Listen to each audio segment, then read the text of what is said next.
திருச்சிற்றம்பலம். ஓம் சிவா திருச்சிற்றம்பலம்.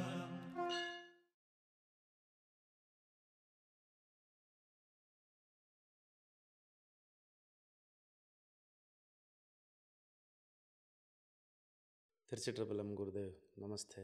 ಇವತ್ತಿನ ಒಂದು ಜನ್ರೇಷನ್ನಲ್ಲಿ ಎಲ್ಲ ಥರ ಅನುಕೂಲ ಇದ್ದರೂ ಕೂಡ ಚಿಕ್ಕ ವಯಸ್ಸಿನಲ್ಲೇ ಡೈವರ್ಸ್ ಜಾಸ್ತಿ ಆಗ್ತಾ ಇದೆ. ಅದರ ಬಗ್ಗೆ ಕೇಳೋಣ ಅಂದ್ಕೊಂಡಿದ್ದೀನಿ ಗುರು. ಡೈವರ್ಸ್ ಬಗ್ಗೆ ಏನು ಕಾರಣ? ಐಷಾರಾಮಿ ಜೀವನ ಎಲ್ಲ ಇರುತ್ತೆ, ಆ ಥರದಲ್ಲೇ ಇವತ್ತು ಜಾಸ್ತಿ ಡೈವರ್ಸ್ ಕಾಣಿಸ್ತಾ ಇದೆ. ಒಂದು ಚಿಕ್ಕ ಒಂದು ಪ್ರಾಯದಲ್ಲೇ ಈಗಿನ ಪ್ರೆಸೆಂಟ್ ಸಿಚುವೇಶನ್. ಹೌದು ಗುರುದೇವ್. ತಿರುಚಿಟ್ರಂಬಲಂ ಗುರುವೇ ಶರಣ. ನಮಃ ಶಿವಾಯ. ಎಲ್ಲ ಜೀವರಾಶಿಗಳು ಚೆನ್ನಾಗಿರಲಿ, ಸರ್ವಲೋಕೋ ಸುಖಿನೋ ಭವಂತು. ಇಷ್ಟೇ ಹೇಳ್ಬೋದು, ಬೇರೆ ಅಂತ ಹೇಳಲಿಕ್ಕೆ ಸಾಧ್ಯ ಇಲ್ಲ. ಎಲ್ಲ ಜೀವರಾಶಿಗಳು ಚೆನ್ನಾಗಿರಲಿ, ಸರ್ವಲೋಕೋ ಸುಖಿನೋ ಭವಂತು. ಇಷ್ಟೇ ಹೇಳ್ಬೋದು, ಬೇರೆ ಏನು ಹೇಳಲಿಕ್ಕೆ ಸಾಧ್ಯ ಇಲ್ಲ. ಅರ್ಥ ಆಯ್ತಾ? ಎಲ್ಲರೂ ಚೆನ್ನಾಗಿರಲಿ ಅಂತ ಹೇಳೋದು. ಎಲ್ಲವೂ ಕಾಲ ಮಾಡುವ ಆಟ, ಕಾಲದ ಆಟ ಇದಲ್ಲ. ಅರ್ಥ ಆಯ್ತಲ್ಲ? ಈ ಕಾಲದಲ್ಲಿ ಏನು ನಡಿಬೇಕು ಅದು ನಡೀತಾ ಉಂಟು. ಇದನ್ನೆಲ್ಲರೂ ಒಪ್ಪಿಕೊಳ್ಬೇಕು. ಸ್ವಲ್ಪ ಹಿಂದಿನ ಕಾಲದಲ್ಲಿ ಏನು ನಡಿಬೇಕಿತ್ತು ಅದು ನಡೀತಾ ಇತ್ತು, ಅದರ ಸ್ವಲ್ಪ ಹಿಂದಿನ ಕಾಲದಲ್ಲಿ ಏನು ನಡಿಬೇಕಿತ್ತು ಅದು ನಡೀತಾ ಇತ್ತು. ಎಲ್ಲ ಕಾಲದಲ್ಲಿಯೂ ಏನು ನಡಿಬೇಕು ಅದೇ ನಡೀತಾ ಉಂಟು ಅಲ್ವಾ? ಸತ್ಯ ಅಲ್ವಾ? ಪುರಾಣದಲ್ಲಿ ನೋಡಿದರೂ ಕೂಡ ಎಲ್ಲ ವಿಚಾರಗಳು ಉಂಟು, ಇತಿಹಾಸದಲ್ಲಿ ನೋಡಿದರೂ ಕೂಡ ಎಲ್ಲ ವಿಚಾರಗಳು ಉಂಟು, ಈಗಿನ ಸ್ಥಿತಿಯಲ್ಲಿ ನಾವು ಅನುಭವಿಸುವ ಕೂಡ ಎಲ್ಲ ವಿಚಾರಗಳು ಉಂಟು. ಅದೇ ವಿಚಾರಗಳು ರಿಪೀಟ್ ಆಗಿ ಬರ್ತಾ ಉಂಟು ಅಂತ ಹೇಳೋದು. ಆದರೆ ಕಾಲಕ್ಕೆ ತಕ್ಕ ಹಾಗೆ ಬರ್ತಾ ಉಂಟು. ಅರ್ಥ ಆಯ್ತಲ್ವ? ಕಾಲಕ್ಕೆ ತಕ್ಕಂತೆ ಎಲ್ಲ ವಿಚಾರಗಳು ನಡೀತಾ ಉಂಟು ಅಂತ ಹೇಳೋದು. ಇದನ್ನೆಲ್ಲ ಚೇಂಜ್ ಮಾಡಲಿಕ್ಕೆ ಆಗ್ತದಾ? ಇದನ್ನು ಚೇಂಜ್ ಮಾಡಲಿಕ್ಕೆ ಆಗೋದಿಲ್ಲ. ಇದು ಅನುಭವಿಸಿಕೊಂಡು ಹೋಗಬೇಕಷ್ಟೆ, ಅನುಭವಿಸಿಕೊಂಡೇ ಹೋಗುವುದಿಲ್ಲ. ಇದೆಲ್ಲ ಪರಿವರ್ತನೆ ಮಾಡ್ತೇನೆ, ಇದನ್ನು ಚೇಂಜ್ ಮಾಡ್ತೇನೆ, ಇದು ಸರಿ ಇಲ್ಲ, ಹಾಗೆ ಹೀಗೆ ಅಂತ ಹೇಳಲಿಕ್ಕೆ ಸಾಧ್ಯವೇ ಇಲ್ಲ. ಹೇಳುವ ಹೇಳ್ತಾನೆ ಇರಬೇಕು, ಮಾಡುವ ಮಾಡ್ತಾನೆ ಇರ್ತಾನೆ. ಇದನ್ನು ಹೇಗೆ ತಿದ್ದುದು? ಯಾಕೆ ಸಣ್ಣ ಪ್ರಾಯದಲ್ಲಿ ಡೈವರ್ಸ್ ಆಗ್ತದೆ ಅಲ್ವಾ? ನಿಮಗೇನಾದರೂ ಸಂದೇಹ ಉಂಟಾ ಅಂತ? ನಿಮಗೇನಾದರೂ ಸಂದೇಹ ಉಂಟಾ? ಎಲ್ಲ ಹೇಳಿ, ಎಲ್ಲ ಕೇಳಿ, ಒಟ್ಟಿಗೆ ಮಾತಾಡುವ ಅಲ್ವಾ? ಅವರವರ ಮನಸ್ಸಿನ ಅಭಿಪ್ರಾಯವನ್ನು ತಿಳಿಸಿ. ಮೊದಲು ಒಬ್ಬರ ಹತ್ರ ಮಾತಾಡೋದಕ್ಕಿಂತಲೂ 10 ಜನರ ಜೊತೆ ಮಾತನಾಡುವುದು ಒಳ್ಳೆಯದು. ಆಗ 10 ಜನರ ಅಭಿಪ್ರಾಯ ಸೇರಿ ಒಂದು 11ನೇ ಅಭಿಪ್ರಾಯ, ಒಳ್ಳೆಯ ಅಭಿಪ್ರಾಯ ಸಿಗ್ತದೆ, ಸತ್ಯವಾದ ಅಭಿಪ್ರಾಯ ಸಿಗ್ತದೆ. ಅರ್ಥ ಆಯ್ತಲ್ವ? 10 ಜನ ಇರುವಾಗ 10 ಜನರ ಅಭಿಪ್ರಾಯವನ್ನು ತೆಗೆದುಕೊಂಡು ನಾವೊಂದು ತೀರ್ಮಾನವನ್ನು ತೆಗೆದುಕೊಳ್ಳಲಿಕ್ಕಾಗ್ತದೆ ಅಲ್ವಾ? ಹಾಗೆ ನಿಮ್ಮದೇನಾದ್ರು ಸಂದೇಹ ಇದ್ದರೆ ಕೇಳಿ. ಖಂಡಿತ ಗುರುಗಳು. ಮಂಜುನಾಥ್ ಅಣ್ಣವ್ರು ಕೇಳಿದ್ರು, ಚಿಕ್ಕ ವಯಸ್ಸಲ್ಲೇ ಯಾಕೆ ಡೈವರ್ಸ್ಗಳು ಜಾಸ್ತಿ ಆಗ್ತಾಯಿದೆ ಅಂತ. ಅವರ ಪ್ರಶ್ನೆಗೆ ಅನುಗುಣವಾಗಿ ನಂದೊಂದು ಪ್ರಶ್ನೆ ಏನಂದರೆ, ಇವತ್ತಿನ ಸಮಾಜದಲ್ಲಿ ವೈವಾಹಿಕ ಜೀವನದಲ್ಲಿ ಗಂಡ ಹೆಂಡತಿ ಪ್ರಪಂಚಕ್ಕೆ ಗೊತ್ತಾಗೋ ರೀತಿ ದಾಂಪತ್ಯ ಜೀವನ ನಡೆಸ್ತಾ ಇರ್ತಾರೆ. ಆ ದಾಂಪತ್ಯ ಜೀವನದ ಒಟ್ಟಿಗೆ ಅವ್ರಿಗೆ ಈ ಅಫೇರ್ ಅಂತ ಹೇಳ್ತೀವಿ ಗುರುಗಳೇ, ಅಂದರೆ ಬೇರೆ ಒಂದು ಸಂಬಂಧ, ಅದು ಮಾನಸಿಕವಾಗಿರ್ಬೋದು, ದೈಹಿಕವಾಗಿರ್ಬೋದು, ಅವ್ರಿಗೆ ಅನುಗುಣವಾಗಿ ಬೇರೆ ಒಂದು ಸಂಬಂಧ ಇರುತ್ತೆ. ಆದರೆ ಇದು ಈ ಸಮಾಜದಲ್ಲಿ ನಿಮ್ಮ ಒಂದು ಸಂದೇಶ, ಒಂದು ಗುರುವಾಣಿ ಈ ಥರ ಇರೋರಿಗೆ ಏನು ಒಂದು ಒಳ್ಳೆಯ ರೀತಿಯ ಒಂದು ಸಂದೇಶ ನೀವು ಕೊಡ್ತೀರಾ? ಅದನ್ನು ನಾನು ಬಯಸ್ತೀನಿ. ಯಾಕೆಂದರೆ ಇವತ್ತಿನ ಪ್ರಪಂಚದಲ್ಲಿ ನಾನು ನೋಡಿರೋ ರೀತಿಯಲ್ಲಿ ವೈವಾಹಿಕ ಜೀವನದ ಜೊತೆಗೂ ಕೂಡ ಬೇರೆ ಒಂದು ಅಫೇರ್, ಬೇರೆ ಒಂದು ಸಂಬಂಧ ಇದ್ದೂ ಕೂಡ ಕೆಲವೊಂದು ಸಂಸಾರದಲ್ಲಿ ಅದು ಗೊತ್ತಾಗ್ದೇ ತುಂಬ ಅವ್ರ ಸಂಸಾರ ಚೆನ್ನಾಗಿ ನಡೀತಾ ಇರೋದು ಉಂಟು. ಇದೇ ವಿಚಾರದಿಂದ ಜಗಳ ಮನೆಯಲ್ಲಿ ಆಗಿರೋದು ಉಂಟು. ಇದು ಒಂದು ಈ ಸಮಾಜದಲ್ಲಿ ಅದು ಸರಿ ಹೋಗೋದಕ್ಕೆ ನೀವು ಒಂದು ಸಂದೇಶ, ಒಂದು ಗುರುವಾಣಿಯ ಮುಖಾಂತರ ನಮಗೆ ಒಂದು ಪರಿಹಾರವನ್ನು ನೀಡಿದ್ರೆ ಅದು ಇಡೀ ಪ್ರಪಂಚಕ್ಕೆ ಒಂದು ಒಳ್ಳೆಯ ಸಂದೇಶ ನೀಡಿದಂಗೆ ಆಗುತ್ತೆ ಗುರುದೇವ್. ಸರ್, ತಿರುಚಿಟ್ರಂಬಲಂ. ಗುರುವೇ ಶರಣ. ನಿಮಗೇನಾದ್ರು ಕೇಳಲಿಕ್ಕಿದೆಯಾ? ಕೇಳಿ ಅಲ್ವಾ?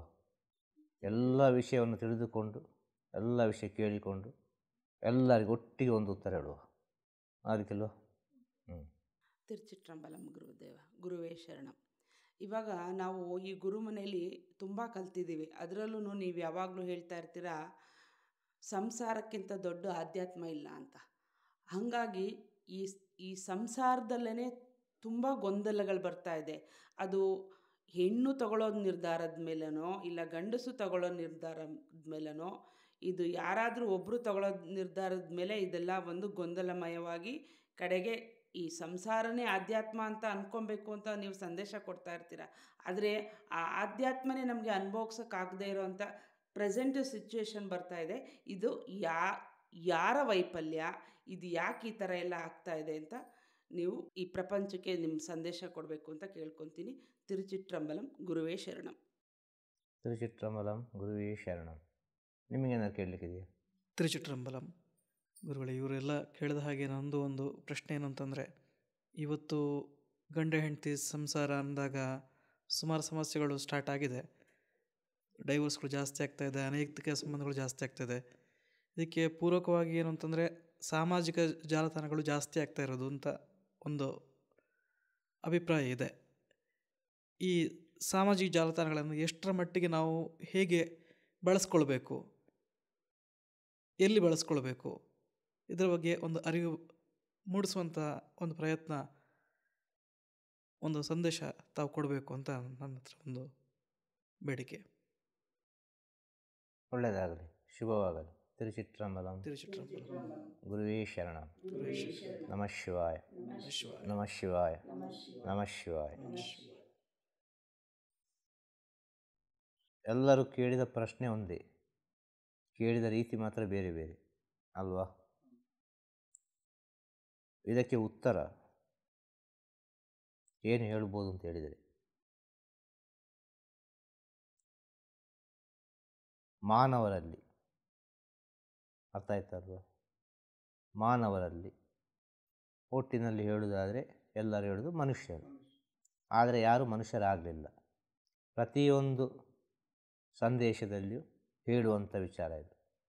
ಮಾನವರು ಬೇರೆ, ಮನುಷ್ಯರು ಬೇರೆ. ಮನುಷ್ಯರಾದರೆ ಅಲ್ಲಿ ಮುಗಿಯಿತು, ಮಾನವರಾಗಿದ್ದೇವೆ ನಾವೆಲ್ಲ ಮಾನವರು. ಮಾನವರಲ್ಲಿ ಬ್ರಹ್ಮಚರ್ಯ ಇಲ್ಲದ ಕಾರಣ ಪ್ರತಿಯೊಂದು ಮನುಷ್ಯನಲ್ಲಿ ಬ್ರಹ್ಮಚರ್ಯ ಇಲ್ಲ. ಬ್ರಹ್ಮಚರ್ಯ ಇಲ್ಲದ ಕಾರಣ ಅವನ ಮನಸ್ಸು ಅವನ ಹಿಡಿತದಲ್ಲಿ ಇರುವುದಿಲ್ಲ. ಅವನಿಗೆ ಯಾವ ತೀರ್ಮಾನವನ್ನು ತೆಗೆದುಕೊಳ್ಳಬೇಕು, ಯಾವುದು ಸರಿ ಯಾವುದು ತಪ್ಪು ಅಂತೇಳಿ ಅವನಿಗೆ ಆಯ್ಕೆ ಮಾಡಲಿಕ್ಕೆ ಆಗುವುದಿಲ್ಲ. ಮನಸ್ಸು ಚಂಚಲವಾಗಿದೆ. ಮೊದಲನೇ ಕಾರಣ, ಮೂಲ.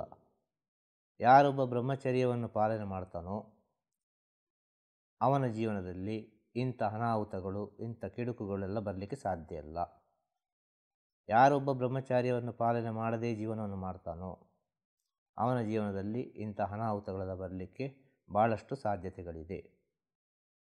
ಇದೆಲ್ಲ ಸೂಕ್ಷ್ಮವಾಗಿ ಅರ್ಥ ಮಾಡಿಕೊಳ್ಬೇಕು. ಮನಸ್ಸಿಗೆ ಸಂಬಂಧಪಟ್ಟ ವಿಚಾರ ಇದೆಲ್ಲವೂ ಮನಸ್ಸಿನ ಮಾಯಿ. ಮನಸ್ಸಂದರೆ ಮಾಯಿ, ಮನಸ್ಸಿನಲ್ಲಿ ಒಂದು ಮಾಯ ಸೃಷ್ಟಿಯಾಗ್ತದೆ. ಅರ್ಥ ಆಯ್ತಲ್ವ? ಈ ಮಾಯಾ ಪ್ರಪಂಚ ಅಂದರೆ ಏನು? ಮನಸ್ಸಿದ್ರೆ ತಾನೇ ಪ್ರಪಂಚ. ಆದ ಕಾರಣ ಪ್ರಪಂಚಕ್ಕೆ ಮಾಯಾ ಪ್ರಪಂಚ ಅಂತ ಹೇಳೋದು. ಪ್ರಪಂಚ ಒಬ್ಬೊಬ್ಬರಿಗೆ ಒಂದೊಂದು ರೀತಿಯಾಗಿ ಕಾಣ್ತದೆ ಅಂತ ಹೇಳೋದು. ಆಗ ಮನಸ್ಸಿನ ಹಿಡಿತ ಇಲ್ಲ ಇಲ್ಲಿ. ಮನಸ್ಸು ಖುಷಿ ಬಂದಾಗಿ ಓಡ್ತಾ ಉಂಟು, ಖುಷಿ ಬಂದನ್ನು ಬಯಸ್ತಾ ಉಂಟು. ಮನಸ್ಸು ಖುಷಿ ಬಂದನ್ನು ಬಯಸುವುದು ಅಂದರೆ ಏನಾಗ್ತದೆ? ಅನಾಹುತಗಳಾಗ್ತದೆ ಅಲ್ವಾ? ಗಂಡ ಒಂದು ಬಯಸ್ತಾನೆ, ಹೆಂಡತಿ ಒಂದು ಬಯಸ್ತಾಳೆ. ಅವರ ಮನಸ್ಸು ತಾನೇ ಬಯಸ್ತದೆ, ಅವರ ಮನಸ್ಸು ಹೇಳಿದ್ದನ್ನು ತಾನೇ ಅವರು ಮಾಡ್ತಾರೆ. ಆಗ ಗಂಡನ ಮನಸ್ಸು ಬಯಸಿದ್ದನ್ನು ಹೆಂಡತಿ ಬಯಸಿದರೆ ಅಲ್ಲಿ ಮ್ಯಾಚಿಂಗ್ ಸರಿ. ಹೆಂಡತಿಯ ಮನಸ್ಸು ಗಂಡನ ಮನಸ್ಸು ಅದು ಸರಿಯಾಗಿದ್ದ ಪಕ್ಷದಲ್ಲಿ, ಅರ್ಥ ಆಯ್ತಲ್ವ? ಒಂದೇ ರೀತಿ ಕೆಲಸ ಮಾಡ್ತಾ ಉಂಟು.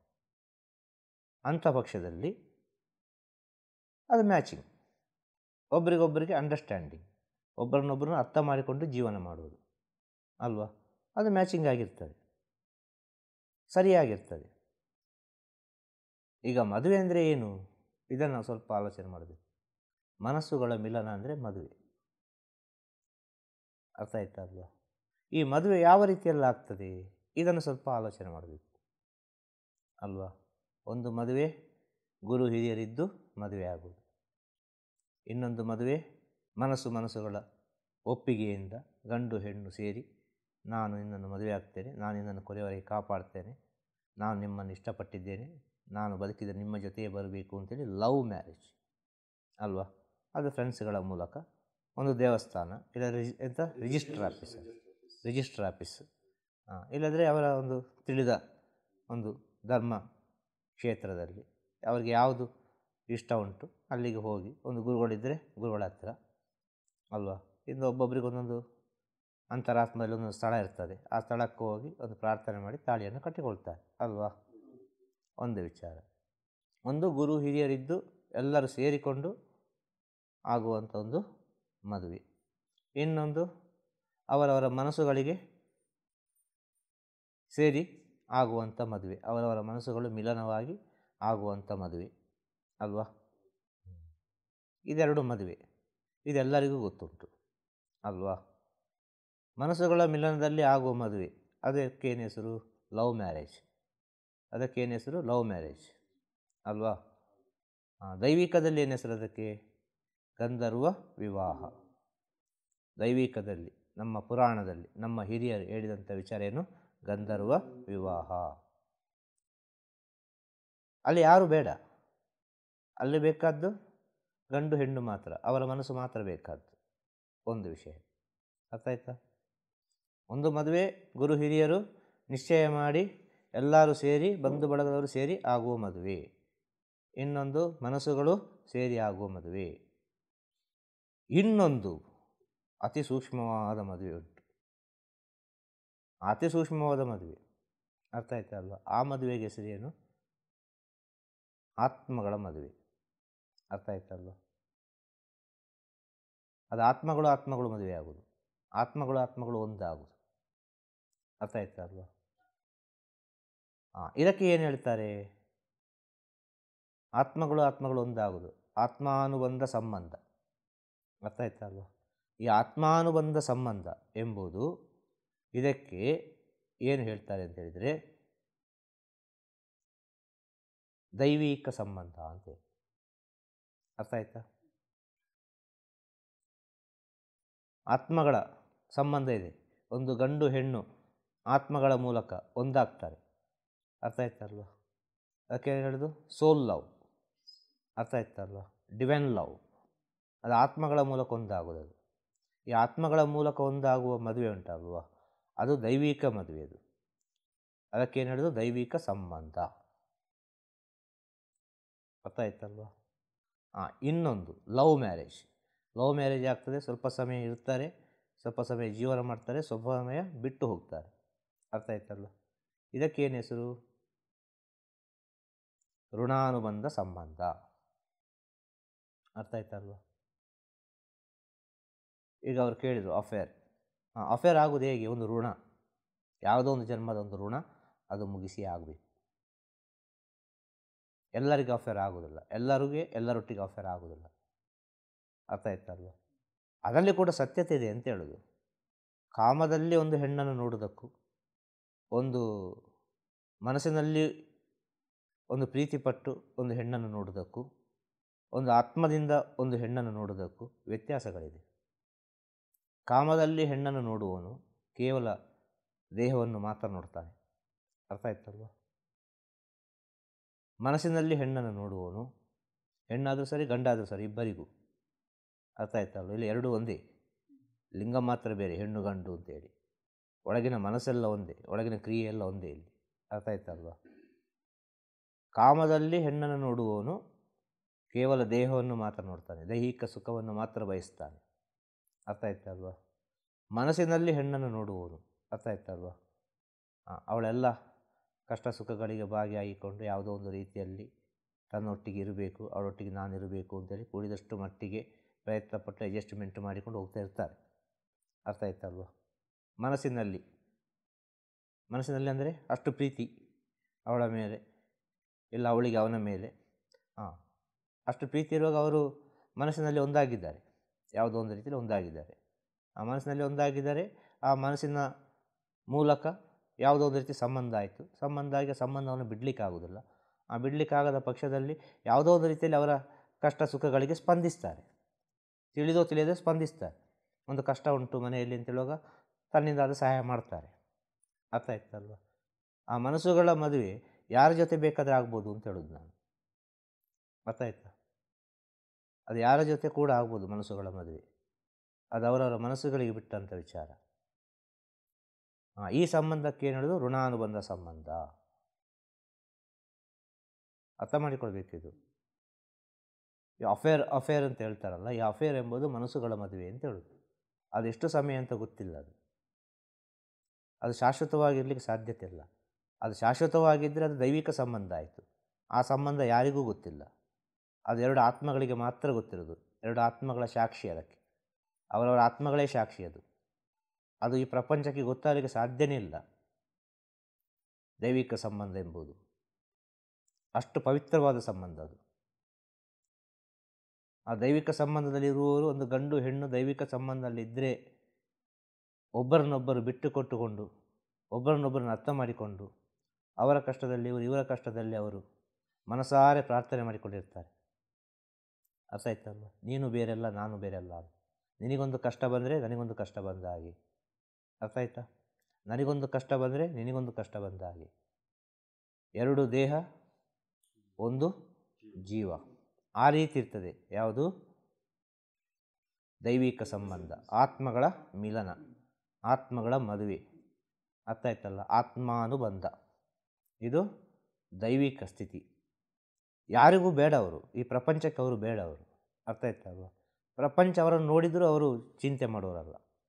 ಅರ್ಥ ಆಯ್ತಲ್ವ? ಅಲ್ಲಿ ಯಾರೂ ಮೂರನೇವ ಬರಲಿಕ್ಕೆ ಸಾಧ್ಯನೇ ಇಲ್ಲ. ಎಲ್ಲಿ? ದೈವಿಕ ಸಂಬಂಧದಲ್ಲಿ ಮೂರನೇವನು ಎಂಟ್ರಿ ಆಗಲಿಕ್ಕೆ ಸಾಧ್ಯನೇ ಇಲ್ಲ. ಅದು ಹಾಲಲ್ಲಿ ಹಾಲು ಬೆರೆತೋಯ್ತು, ನೀರಲ್ಲಿ ನೀರು ಬೆರೆತೋಯ್ತು, ಜೇನಲ್ಲಿ ಜೇನು ಬೆರೆತೋಯ್ತು. ಅರ್ಥ ಆಯ್ತಲ್ವ? ಆ ಜೇನು ಯಾವುದು, ಈ ಜೇನು ಯಾವುದು ಅಂತೇಳಿ ತೆಗಿಲಿಕ್ಕೆ ಆಗೋದಿಲ್ಲ. ಇದು ದೈವಿಕ ಸಂಬಂಧ. ಮನಸ್ಸುಗಳ ಸಂಬಂಧ ಇದೆ ಅಲ್ವಾ? ಈಗ ಋಣಾನುಬಂಧ ಸಂಬಂಧ ಅಂತ ಹೇಳಿದಲ್ವಾ? ಈ ಋಣಾನುಬಂಧ ಸಂಬಂಧದಲ್ಲಿ ಮೂರನೇವನು ಬರಲಿಕ್ಕೆ ಸಾಧ್ಯತೆ ಇದೆ. ಮನಸ್ಸು ಯಾವಾಗ ಬೇಕಾದರೂ ಚಂಚಲ ಆಗ್ಬೋದು. ಇವರನ್ನು ಇಷ್ಟಪಟ್ಟಾಗೆ ಇನ್ನೊಬ್ಬನನ್ನು ಇಷ್ಟಪಡ್ಬೋದು. ಅರ್ಥ ಆಯ್ತಲ್ವ? ಅವಳನ್ನು ಇಷ್ಟಪಟ್ಟಾಗೆ ಇನ್ನೊಬ್ಬಳನ್ನು ಇಷ್ಟಪಡ್ಬೋದು. ಅವಳು ಇವನನ್ನು ಇಷ್ಟಪಟ್ಟಾಗೆ ಇನ್ನೊಬ್ಬನನ್ನು ಇಷ್ಟಪಡ್ಬೋದು. ಯಾಕೆಂದರೆ ಅದು ಅಷ್ಟು ಫ್ರೆಂಡ್ಲಿಯಲ್ಲಿ ಹೋಗಿರ್ತದೆ, ಮೊದಲು ಅಷ್ಟು ಖುಷಿಯಾಗಿ ಹೋಗಿರ್ತದೆ. ಅರ್ಥ ಆಯ್ತಲ್ವ? ಅಲ್ಲಿ ಒಂದು ಗೌರವ ಎಂಬುದೇ ಇರುವುದಿಲ್ಲ. ಅಲ್ಲೊಂದು ಗೌರವ ಎಂಬುದೇ ಇರುವುದಿಲ್ಲ. ಯಾವುದು? ಈ ಮನಸ್ಸುಗಳ ಸಂಬಂಧದಲ್ಲಿ ಏಕವಚನ, ಫ್ರೆಂಡ್ಲಿ. ಅರ್ಥ ಆಯ್ತಲ್ವ? ಅಷ್ಟು ಒಂದು ಫ್ರೆಂಡ್ಲಿಯಲ್ಲಿ ಹೋಗಿರ್ತದೆ. ಆ ಫ್ರೆಂಡ್ಲಿಯಲ್ಲಿ ಹೋದ ನಂತರ ಅವರಿಗೊಂದು ಈ ಒಂದು ಸರಿಯಾದ ಸ್ಥಿತಿಗೆ ಬರಲಿಕ್ಕೆ ಆಗ್ತದ? ಅಲ್ಲಿ ಅವನಿವನು ಅಂತಲೇ ಮಾತಾಡೋದು, ಏಕವಚನದಲ್ಲೇ ಮಾತಾಡೋದು. ಗಂಡನನ್ನು ಯಾರು ಕೂಡ ಒಂದು ಗೌರವದಿಂದ ಮಾತಾಡಲಿಕ್ಕೆ ಆಗೋದಿಲ್ಲ. ಅಲ್ಲಿ ಗಂಡನ ಹೆಸರು ಹೇಳಿಕೊಂಡು ನೀನು ಬಾ, ನೀನು ಕೂತುಕೋ, ನೀನು ಹೋಗು ಅಲ್ವಾ? ಅದೊಂದು ಫ್ರೆಂಡ್ಲಿ. ಯಾಕೆ? ಆ ಮನಸ್ಸುಗಳು ಮಿಲನ ಆಗುವ ಸಮಯದಲ್ಲಿ ಇವನಿಗೆ ಫ್ರೆಂಡ್ ಆಗಬೇಕಾಯ್ತು. ಅವಳು ಹೇಳಿದನೆಲ್ಲ ಕೇಳಬೇಕಾಗಿತ್ತು, ಅವಳಿಗೆ ಇವನು ಹೇಳಿದನೆಲ್ಲ ಕೇಳಬೇಕಾಗಿತ್ತು. ಏನಾದರೂ ಸರಿ, ಏನು ಕೇಳಿದರೂ ಸರಿ ಅಲ್ವಾ? ಅದು ಮತ್ತೆ ಹಾಗೆ ಸಂಬಂಧಗಳು ಮುಂದುವರೆದು ಒಂದು ಮದುವೆ ಸ್ಥಿತಿಗೆ ಬರ್ತದೆ. ಆಯಿತು, ನಾವಿನ್ನಿಬ್ಬರು ಒಂದಾಗಿ ಮದುವೆ ಆಗುವ ಅಂತೇಳಿ. ಮದುವೆ ಆಗುವ ಸಮಯದಲ್ಲಿ ಏನಾಗ್ತದೆ? ಗಂಡನಾದವನಿಗೆ 1000 ಟೆನ್ಷನ್ಗಳು ಸ್ಟಾರ್ಟ್ ಆಗ್ತದೆ ಅಲ್ವಾ? ಗಂಡನಾದವನಿಗೆ 1000 ಟೆನ್ಷನ್ಗಳು ಸ್ಟಾರ್ಟ್ ಆಗ್ತದೆ. ಮದುವೆ ಆದಮೇಲೆ ಜವಾಬ್ದಾರಿ ಜಾಸ್ತಿ ಆಗ್ತದೆ. ಹೊರಗೆ ಲವ್ ಮಾಡ್ತಿರೋ ಸಮಯದಲ್ಲಿ ಹೇಗೋ ಮ್ಯಾನೇಜ್ ಮಾಡ್ಬೋದಿತ್ತು. ಲವ್ ಮಾಡಿ ಮದುವೆ ಆದ ನಂತರ ಮ್ಯಾನೇಜ್ ಮಾಡಲಿಕ್ಕೆ ಆಗೋದಿಲ್ಲ. ಕಷ್ಟ ಆಗ್ತದೆ. ಆಗ ಅವಳು ಯಾವ ರೀತಿ ಮಾತಾಡ್ತಾಳೆ? ಆ ಫ್ರೆಂಡಿನ ರೀತಿಯಲ್ಲೇ ಮಾತಾಡ್ತಾಳೆ ಅವಳು. ನೀನು ಸರಿ ಇಲ್ಲ, ನೀನು ಹಾಗೆ, ನೀನು ಹೀಗೆ ಅಂತೇಳಿ. ಅಲ್ಲಿ ಗೌರವ ಎಂಬುದೇ ಇಲ್ಲ, ಅಲ್ಲಿ ಭಯ ಎಂಬುದೇ ಇಲ್ಲ ಅಲ್ಲಿ. ಅರ್ಥ ಆಯ್ತಲ್ಲ? ಅವನೇನು ಮಾತಾಡ್ತಾನೆ, ಅದೇ ರೀತಿ ಮಾತಾಡ್ತಾನೆ. ಯಾವುದ್ಯಾವುದೋ ವಿಷಯವನ್ನು ಹೇಳಿರ್ತಾನೆ, ಅವಳದ್ದು ಯಾವುದೋ ಒಂದು ಹಿಂದಿನ ಕತೆ ಗೊತ್ತಿರ್ತದೆ, ಅದನ್ನು ಪುನಃ ಅವ ಕೆಣಕ್ತಾನೆ ಅಲ್ವಾ? ಅಲ್ಲ, ಗಂಡನದ ಕಥೆ ಏನೋ ಗೊತ್ತಿರ್ತದೆ, ಅದು ಅವಳು ಯಾವುದೋ ಒಂದು ರೀತಿಯಲ್ಲಿ ಕಣಕ್ತಾಳೆ. ನನ್ನ ಲವ್ ಮಾಡೋ ಮುಂಚೆ ಅವಳನ್ನು ಲವ್ ಮಾಡ್ತಾಯಿದ್ರಲ್ಲ ನೀವು, ಈಗೆಲ್ಲ ಬರ್ತದೆ ಮಾತು. ಅರ್ಥ ಆಯ್ತಲ್ವ? ಗಂಡನಾದವನು ಹೇಳ್ತಾನೆ, ನೀನೇನು ಭಾಳ ಶ್ರೇಷ್ಠವ, ನೀನು ಹೀಗೆ ಮಾಡಲಿಲ್ವಾ? ಇದೆಲ್ಲ ಲವ್ ಮಾಡೋ ಸಮಯದಲ್ಲಿ ಒಂದೊಂದು ಶೇರ್ ಮಾಡಿರ್ತಾರೆ ಎಲ್ಲ ವಿಚಾರ, ಅರ್ಥ ಆಯ್ತಲ್ವ? ಅದು ಯಾವುದ್ಯಾವುದೋ ವಿಚಾರದಲ್ಲಿ ಟರ್ನ್ ಆಗ್ತದೆ ಅಂತ ಹೇಳೋದು ನಾನು. ಆ ಟರ್ನ್ ಆಗೋ ಏನಾಗ್ತದೆ ಲಾಸ್ಟಿಗೆ, ಇದು ಬೇಡವೇ ಬೇಡ, ಇದು ಬೇಡವೇ ಬೇಡ. ಇವನೇನು ನನ್ನ ಸಾಕಲಿಕ್ಕೆ, ಇವನು ಯಾರು ನನ್ನ ಸಾಕಲಿಕ್ಕೆ? ನನ್ನ ಕಾಲು ನಾನು ನಿಲ್ತೇನೆ ಅಲ್ವಾ? ಒಂದು ವಿಚಾರ. ಇನ್ನೊಂದು ವಿಚಾರ ಏನು ಅಂತೇಳಿದರೆ, ಹೆಂಡತಿ ಆದವಳು ಎಷ್ಟು ಸುಂದರವಾಗಿರ್ತಾಳೋ ಅಲ್ಲಿವರೆಗೆ ಗಂಡನಿಗೊಂದು ಸಂಶಯವೇ. ಅರ್ಥ ಆಯ್ತಲ್ವ? ಇದೊಂದು ಸಂಸ್ಕೃತದಲ್ಲಿ ಹೇಳಿದ್ದಾರೆ, ಭಾರ್ಯೋ ರೂಪವತಿ ಶತ್ರು ಅಂತೇಳಿ. ಅರ್ಥ ಆಯ್ತಲ್ವ? ಹೆಂಡತಿ ಆದವಳು ಎಷ್ಟು ರೂಪವಂತೆಯಾಗಿದ್ದಾಳೋ, ಎಷ್ಟು ಸೌಂದರ್ಯದಿಂದ ಇರ್ತಾಳೋ ಅಷ್ಟಕ್ಕೆ ಗಂಡನಿಗೆ ಸಂಶಯ ತಪ್ಪಿದಲ್ಲ, ಶತ್ರು ಆಗ್ತಾಳೆ ಅವಳು. ಕಾರಣ ಏನು? ಚೆನ್ನಾಗಿರುವ ಹೆಣ್ಮಕ್ಳನ್ನು ಗಂಡು ಮಕ್ಕಳು ನೋಡಿಯೇ ನೋಡ್ತಾರೆ ಯಾವುದೋ ಒಂದು ರೀತಿಯಲ್ಲಿ. ತನ್ನ ಹೆಂಡತಿಯನ್ನು ಇನ್ನೊಬ್ಬರು ನೋಡುವಾಗ ಯಾವುದೇ ಗಂಡನಿಗೆ ಸುಮ್ಮನೆ ಕೂತ್ಕೊಳ್ಳಿ ಆಗ್ತದೆ, ಅವನಿಗೇನೋ ಒಂದು ವಿಚಾರ ಬರ್ತದೆ. ಇವಳು ಏನೋ ಮನಸ್ಸು ಬಿಚ್ಚು ಏನೋ ಸತ್ಯದಲ್ಲಿ ಒಬ್ಬರ ಹತ್ರ ಮಾತಾಡಿದರು, ಏನೋ ಸತ್ಯದಲ್ಲಿ ಒಬ್ಬರ ಹತ್ರ ನೆಗಾಡಿದರು, ಏನೋ ಸತ್ಯದಲ್ಲಿ ಏನೋ ಒಂದು ವಿಚಾರವನ್ನು ಹೇಳಿದರು, ಏನೋ ಒಂದು ಫ್ರೆಂಡ್ಲಿಯಲ್ಲಿ ಒಂದು ಅಣ್ಣ ತಮ್ಮಂದರಿಗೆ ಮಾತಾಡಿದರು. ಗಂಡನಿಗೆ ಅನಿಸೋದೇನು? ಇದಕ್ಕೆ ಮನಸ್ಸುದಾನೆ ಕಾರಣ, ಇದಕ್ಕೆ ಯೋಚನೆದಾನೆ ಕಾರಣ. ಅವರಿಬ್ಬರ ಸೆಕ್ಷುವಲ್ ಲೈಫನ್ನು ಅವನು ಆಲೋಚನೆ ಮಾಡ್ತಾನಾಗ, ಯಾರು? ಗಂಡನಾದವನು. ಅರ್ಥ ಆಯ್ತಲ್ವ? ಅವನ ಥಾಟ್ಸ್ ಆಗಿ ಹೋಗ್ತದೆ. ಹೆಂಡತಿಯಾದವಳು ಗಂಡ ಇನ್ನೊಬ್ಬರ ಹತ್ರ ಮಾತಾಡುವಾಗ ಹೆಂಡತಿಯಾದವಳಿಗೆ ಕೂಡ ಮೊದಲೇ ಥಾಟ್ಸ್ ಬರೋದು ಅವರ ಸೆಕ್ಷುವಲ್ ಲೈಫ್. ಇದು ಅರ್ಥ ಆಗ್ತಾ ಹೇಳೋದು?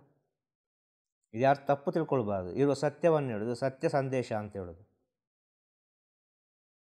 ಫಸ್ಟ್ ಥಾಟ್ಸ್ ಬರೋದೇ ಅದು. ಅರ್ಥ ಆಯ್ತಾ? ನನ್ನೊಟ್ಟಿಗೆ ಈಗೆಲ್ಲ ಇದ್ದಾರೆ, ಅವಳೊಟ್ಟಿಗೆ ಏನು ಮಾಡ್ತಾರೆ, ಏನಿಷ್ಟು ಸಲುಗೆಯಲ್ಲಿ ಮಾತಾಡೋದು, ಯಾರವಳು, ಅವಳು ಯಾಕೆ ಬರಬೇಕು, ಯಾಕೆ ಮಾತಾಡಬೇಕು ಎಂಬ ವಿಚಾರ ಅಲ್ವಾ? ಸತ್ಯ ಅಲ್ವಾ? ಇಬ್ಬರೊಳಗೆ ಅದೇ ಥಾಟ್ಸ್ ತಾನೇ ಬರೋದು, ಬಂದೇ ಬರ್ತಾ ಅಲ್ವಾ? ಆಗ ಏನು ಮಾಡಬೇಕು ನಾನು ಕೇಳೋದು? ಅಂಥ ಥಾಟ್ಸ್ ಬರೋದು ನಾವು ಏನು ಮಾಡಬೇಕು? ಏನು ಮಾಡಲಿಕ್ಕೆ ಆಗ್ತದೆ? ನಮ್ಮೊಳಗೆ ಸಂದೇಹ ಬರೋದು, ಸಂಶಯ ಬರೋದು, ಕೋಪವೇ ಬರೋದು, ಕ್ರೋಧವೇ ಬರೋದು ಅಲ್ವಾ? ಇದಕ್ಕೆ ಕಾರಣ ಏನು? ನಾವು ಸಲುಗೆಯಲ್ಲಿದ್ದ ಕಾರಣ, ಫ್ರೆಂಡ್ಲಿಯಲ್ಲಿದ್ದ ಕಾರಣ. ಅರ್ಥ ಆಯ್ತಲ್ಲ? ನಮ್ಮ ಹಿಡಿತದಲ್ಲಿ ನಮ್ಮ ಹೆಂಡತಿ ಇಲ್ಲ ಆಯಿತು, ಹೆಂಡತಿ ಹಿಡಿತದಲ್ಲಿ ಗಂಡ ಇಲ್ಲ ಆಯಿತು. ಅರ್ಥ ಆಯ್ತಲ್ಲ? ಗಂಡನ ಹಿಡಿತದಲ್ಲಿ ಹೆಂಡತಿ ಇರಬೇಕು, ಹೆಂಡತಿ ಹಿಡಿತದಲ್ಲಿ ಗಂಡ ಇರಬೇಕು. ಹೀಗೆ ಇದ್ದರೆ ಸರಿ ಹೋಗ್ತದೆ. ಅರ್ಥ ಆಯ್ತಲ್ವ? ಇನ್ನು ಗುರು ಹಿರಿಯರು ನಿಶ್ಚಯ ಮಾಡಿದ ಮದುವೆ ಅಲ್ವಾ? ಗುರು ಹಿರಿಯರು ನಿಶ್ಚಯ ಮಾಡಿದಂಥ ಮದುವೆ, ಆ ಮದುವೆಯಲ್ಲಿ ಭಯ ಇರ್ತದೆ. ಏನಾದ್ರು ಹೆಚ್ಚು ಕಡಿಮೆ ಆದರೆ ಅವರು ಕೇಳಲಿಕ್ಕಿದ್ದಾರೋ, ಇವರು ಕೇಳಲಿಕ್ಕೆ ಬರ್ತಾರೆ, ಅವರು ಕೇಳಲಿಕ್ಕೆ ಬರ್ತಾರೆ, ಅಯ್ಯೋ ಚೆನ್ನಾಗಿ ನೋಡಬೇಕಪ್ಪ, ಸಂಸಾರ ಚೆನ್ನಾಗಿ ನೋಡಬೇಕು, ನಮ್ಮನ್ನು ಕೇಳುವರಿದ್ದಾರೆ ಎಂಬ ಒಂದು ಭಯ ಇರ್ತದೆ. ಆ ಭಯದಲ್ಲಿ ಅಲ್ಲಿ ಸಂಸಾರ ನಡೀತಾ ಇರ್ತದೆ. ಅರ್ಥ ಆಯ್ತಲ್ವ? ಆ ಸಂಸಾರ ಹೇಗೋ ಒಂದು ಮ್ಯಾನೇಜ್ ಆಗೊಂಡು ಹೋಗ್ತಾ ಇರ್ತದೆ. ಒಳಗೆ ಎಷ್ಟೇ ವಿಚಾರಗಳು ಇದ್ದರೂ ಕೂಡ ಆ ಭಯದಿಂದ ಆ ಒಳಗಿರುವ ವಿಚಾರ ಒಳಗೆ ಇದ್ದುಕೊಂಡು ಮುಚ್ಚಿಕೊಂಡು ಸಂಸಾರ ಮ್ಯಾನೇಜ್ ಮಾಡಿಕೊಂಡೇ ಹೋಗ್ತಾರೆ. ಅರ್ಥ ಆಯ್ತಾ? ಇದು ಗುರು ಹಿರಿಯರಿದ್ದು ಮಾಡುವ ಮದುವೆಯ ಸ್ಥಿತಿಗತಿಗಳು. ಸ್ವಲ್ಪ ವರ್ಷಗಳ ಹಿಂದೆ ಇತ್ತು, ಈಗ ಅದು ಕೂಡ ತಪ್ಪಿದೆ ಅಂತ ಹೇಳೋದು. ಗುರು ಹಿರಿಯರು ಸೇರಿ ಮದುವೆ ಮಾಡಿದರೂ ಕೂಡ ಸ್ವಲ್ಪ ಸಮಯದಲ್ಲಿ ಡೈವರ್ಸ್ ಆಗ್ತದೆ ಅಲ್ವಾ? ಈ ಡೈವರ್ಸ್ ಆಗಲಿ ಕಾರಣ ಏನು? ಮುಖ್ಯ ಕಾರಣ ಏನು? ಗಂಡು ಹೆಣ್ಣಿನ ಭಾವನೆಯನ್ನು ಅರ್ಥ ಮಾಡೋದಿಲ್ಲ, ಹೆಣ್ಣು ಗಂಡಿನ ಭಾವನೆಯನ್ನು ಅರ್ಥ ಮಾಡೋದಿಲ್ಲ. ಈ ಭಾವನೆಯನ್ನು ಅರ್ಥ ಮಾಡಿಕೊಳ್ಬೇಕು ಅಂತ ಆದರೆ ಹೆಣ್ಣು ಅಂದರೆ ಏನು ಅಂತೇಳಿ ಆ ಗಂಡಿಗೆ ಪರಿಪೂರ್ಣವಾಗಿ ಅರ್ಥವಾಗಿರಬೇಕು. ಒಂದು ಹೆಣ್ಣಿಗೆ ಗಂಡು ಅಂದರೆ ಏನು ಅಂತೇಳಿ ಪರಿಪೂರ್ಣವಾಗಿ ಅರ್ಥವಾಗಿರಬೇಕು. ಆ ರೀತಿಯಾಗಿ ಅರ್ಥ ಆಗಿದ್ದರೆ ಮಾತ್ರ ಈ ಭಾವನೆಗಳನ್ನು ಅರ್ಥ ಮಾಡಿಕೊಳ್ಳಲಿಕ್ಕಾಗ್ತದೆ. ಈ ಭಾವನೆಗಳನ್ನು ಅರ್ಥ ಮಾಡಿಕೊಳ್ಬೇಕು ಅಂತೇಳಿದರೆ ಮನಸ್ಸು ಶುದ್ಧವಾಗಬೇಕು. ಮನಸ್ಸು ಶುದ್ಧವಾದರೆ ಮಾತ್ರ ಭಾವನೆಯನ್ನು ಅರ್ಥ ಮಾಡಿಕೊಳ್ಳಲಿಕ್ಕೆ ಆಗುವುದು. ತನ್ನ ಹೆಂಡತಿಯಲ್ಲೇ ಎಲ್ಲವನ್ನು ನೋಡಬೇಕು, ತನ್ನ ಗಂಡನಲ್ಲೇ ಎಲ್ಲವನ್ನು ನೋಡಬೇಕು. ಅರ್ಥ ಆಗ್ತದ? ಪರಿಪೂರ್ಣತೆಯನ್ನು ನೋಡಬೇಕು ತನ್ನ ಗಂಡನಲ್ಲಿ. ಪತಿಯೇ ಪರಮಾತ್ಮ ಅಂತೇಳಿ. ಅರ್ಥ ಆಯ್ತಾ? ಸತಿಯೇ ದೇವಿ ಅಂತೇಳಿ. ಅರ್ಥ ಆಯ್ತಾ? ಆ ಪತ್ನಿಯೇ ಪಾರ್ವತಿ, ಬೇರೆ ಯಾರಲ್ಲ. ಇದನ್ನು ನಾವು ಸ್ವಲ್ಪ ಸೂಕ್ಷ್ಮವಾಗಿ ಅರ್ಥ ಮಾಡಿಕೊಳ್ಬೇಕು. ಅಂಥ ಒಂದು ಮನಸ್ಸು ಪರಿಶುದ್ಧವಾದ ಸಮಯದಲ್ಲಿ ಎಲ್ಲವೂ ಶುದ್ಧವಾಗ್ತದೆ. ಇಲ್ಲರೂ ಶುದ್ಧ ಆಗುವುದಿಲ್ಲ. ಅದು ಹೇಗೆ ಶುದ್ಧ ಆಗಲಿಕ್ಕೆ ಸಾಧ್ಯ?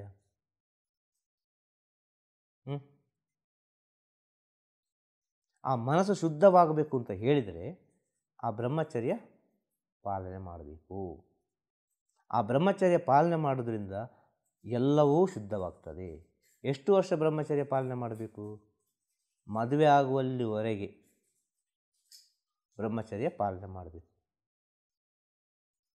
ಅರ್ಥ ಆಯ್ತಾ? ಮದುವೆ ಆಗುವಲ್ಲಿವರೆಗೆ ಬ್ರಹ್ಮಚರ್ಯ ಪಾಲನೆ ಮಾಡಬೇಕು. ಅದು ಯಾಕೆ ಪಾಲನೆ ಮಾಡಬೇಕು?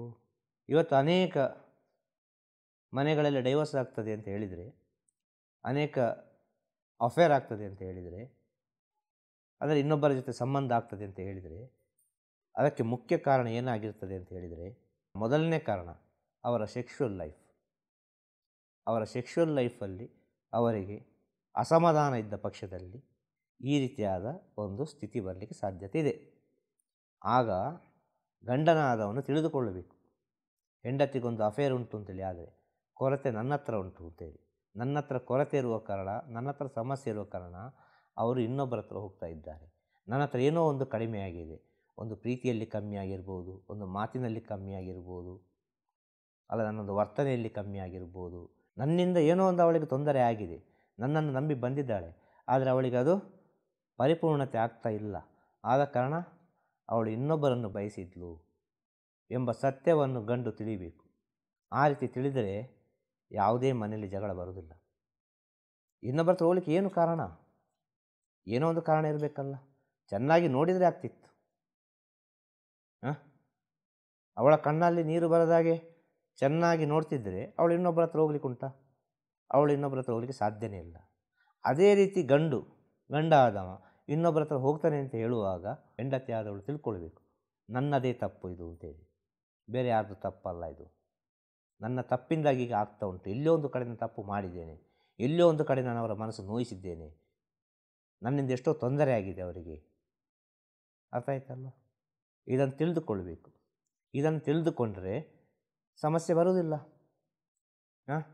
ಆಗ ಅವಳು ಏನು ಹೇಳಬೇಕು? ಹೆಂಡತಿ ಆದವಳು ಆ ವಿಷಯ ಗೊತ್ತಾದರೂ ಕೂಡ ಸರಿ ಆಯಿತು, ನಿಮ್ಮ ಸಂತೋಷ ಅದು, ನನ್ನಿಂದ ಸಿಕ್ಕಲಿಲ್ಲ, ನನ್ನಿಂದ ನಿಮಗೆ ಸಂತೋಷ ಸಿಕ್ಕಲಿಲ್ಲ, ನನ್ನಿಂದ ಏನೋ ಒಂದು ತೊಂದರೆ ಆಗಿದೆ, ಆದ ಕಾರಣ ನೀವು ಇನ್ನೊಂದು ಕಡೆ ಹೋದ್ರಿ ಎಂಬ ಒಂದು ವಿಷಯವನ್ನು ಅವಳು ತಿಳಿದಿಟ್ಟುಕೊಂಡು ಕೂಡಿದಷ್ಟು ಮಟ್ಟಿಗೆ ತನ್ನ ಗಂಡನನ್ನು ತಿದ್ದಲಿಕ್ಕೆ ಪ್ರಯತ್ನ ಪಡಬೇಕು. ಅರ್ಥ ಆಯ್ತಲ್ಲ? ಕೂಡಿದಷ್ಟು ಮಟ್ಟಿಗೆ ಇನ್ನಷ್ಟು ಪ್ರೀತಿ ಕೊಡಲಿಕ್ಕೆ ಪ್ರಯತ್ನ ಪಡಬೇಕು. ಅರ್ಥ ಆಯ್ತಲ್ಲ? ಏನು ಹೇಳಿದ್ದಾರೆ ನಮ್ಮ ಹಿರಿಯರು?